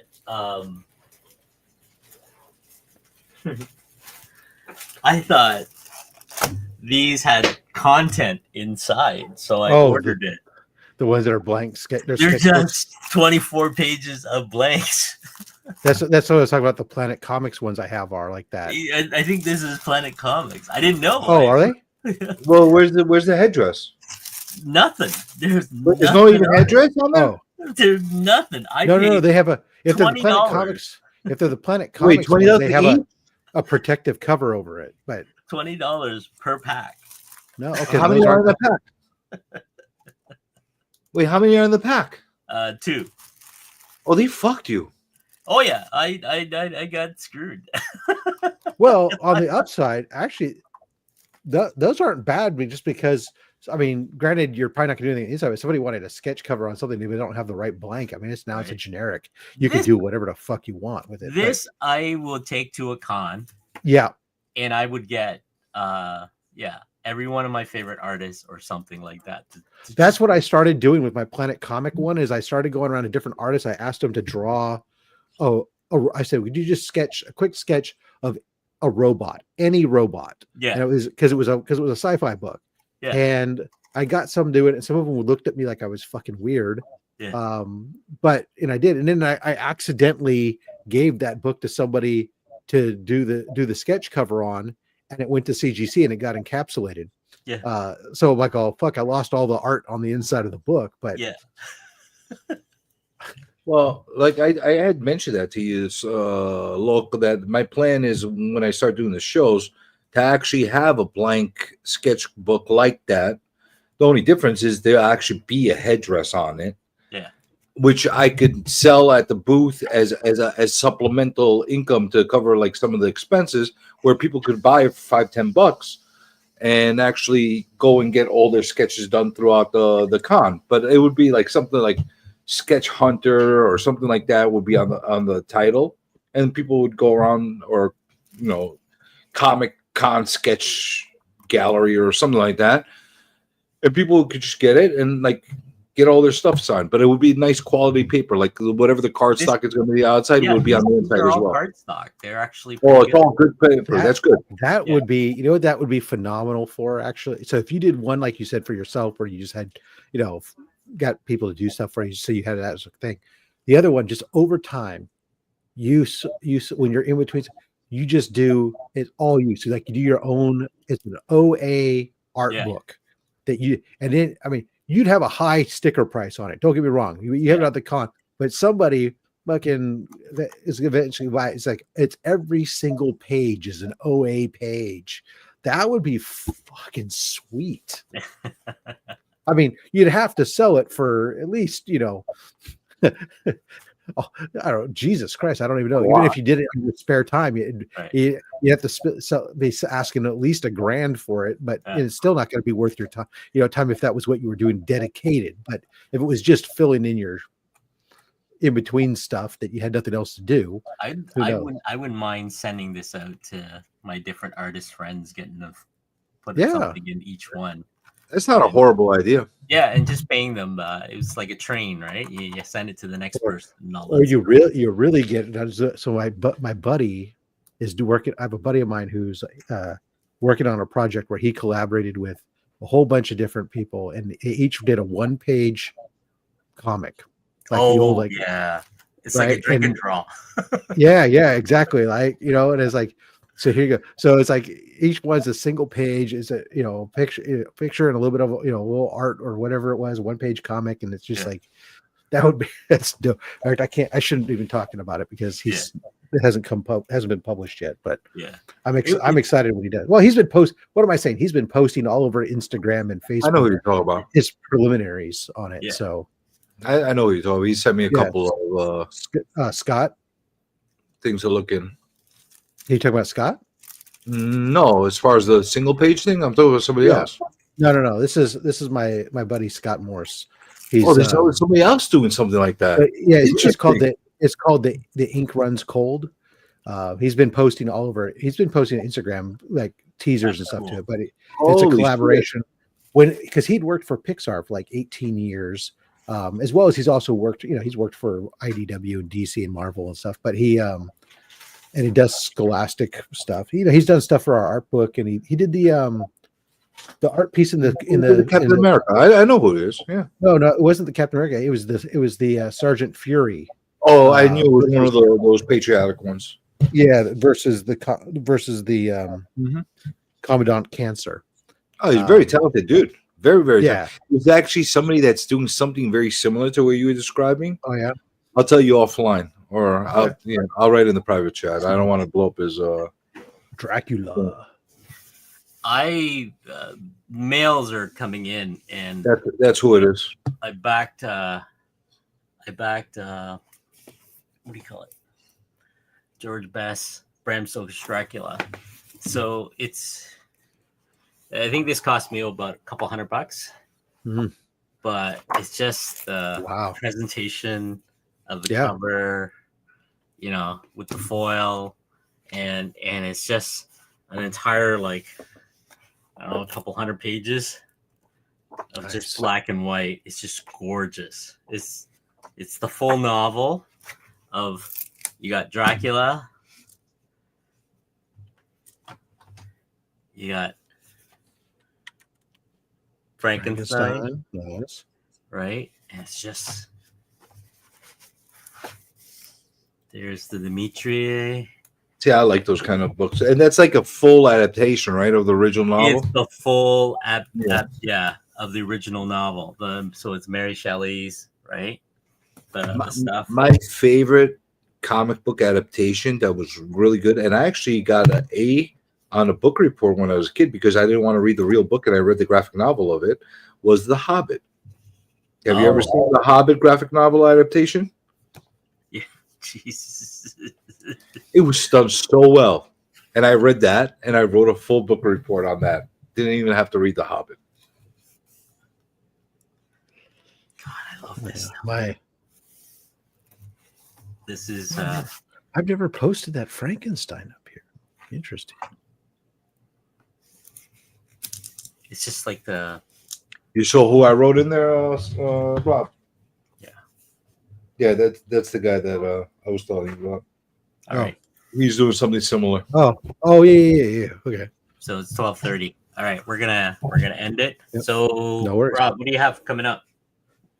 Tomorrow I will have I got a CGC unboxing that finally after 6 months vintage books have been released from CGC prison, and so we're gonna take a look at those. And then Saturday only slabs 2:30 p.m. Eastern, 11:30 a.m. Pacific on my channel. We will have 1063 Comics. He's going to be on showing off some slabs from his collection. We'll find out what makes him tick. Cool. CJ?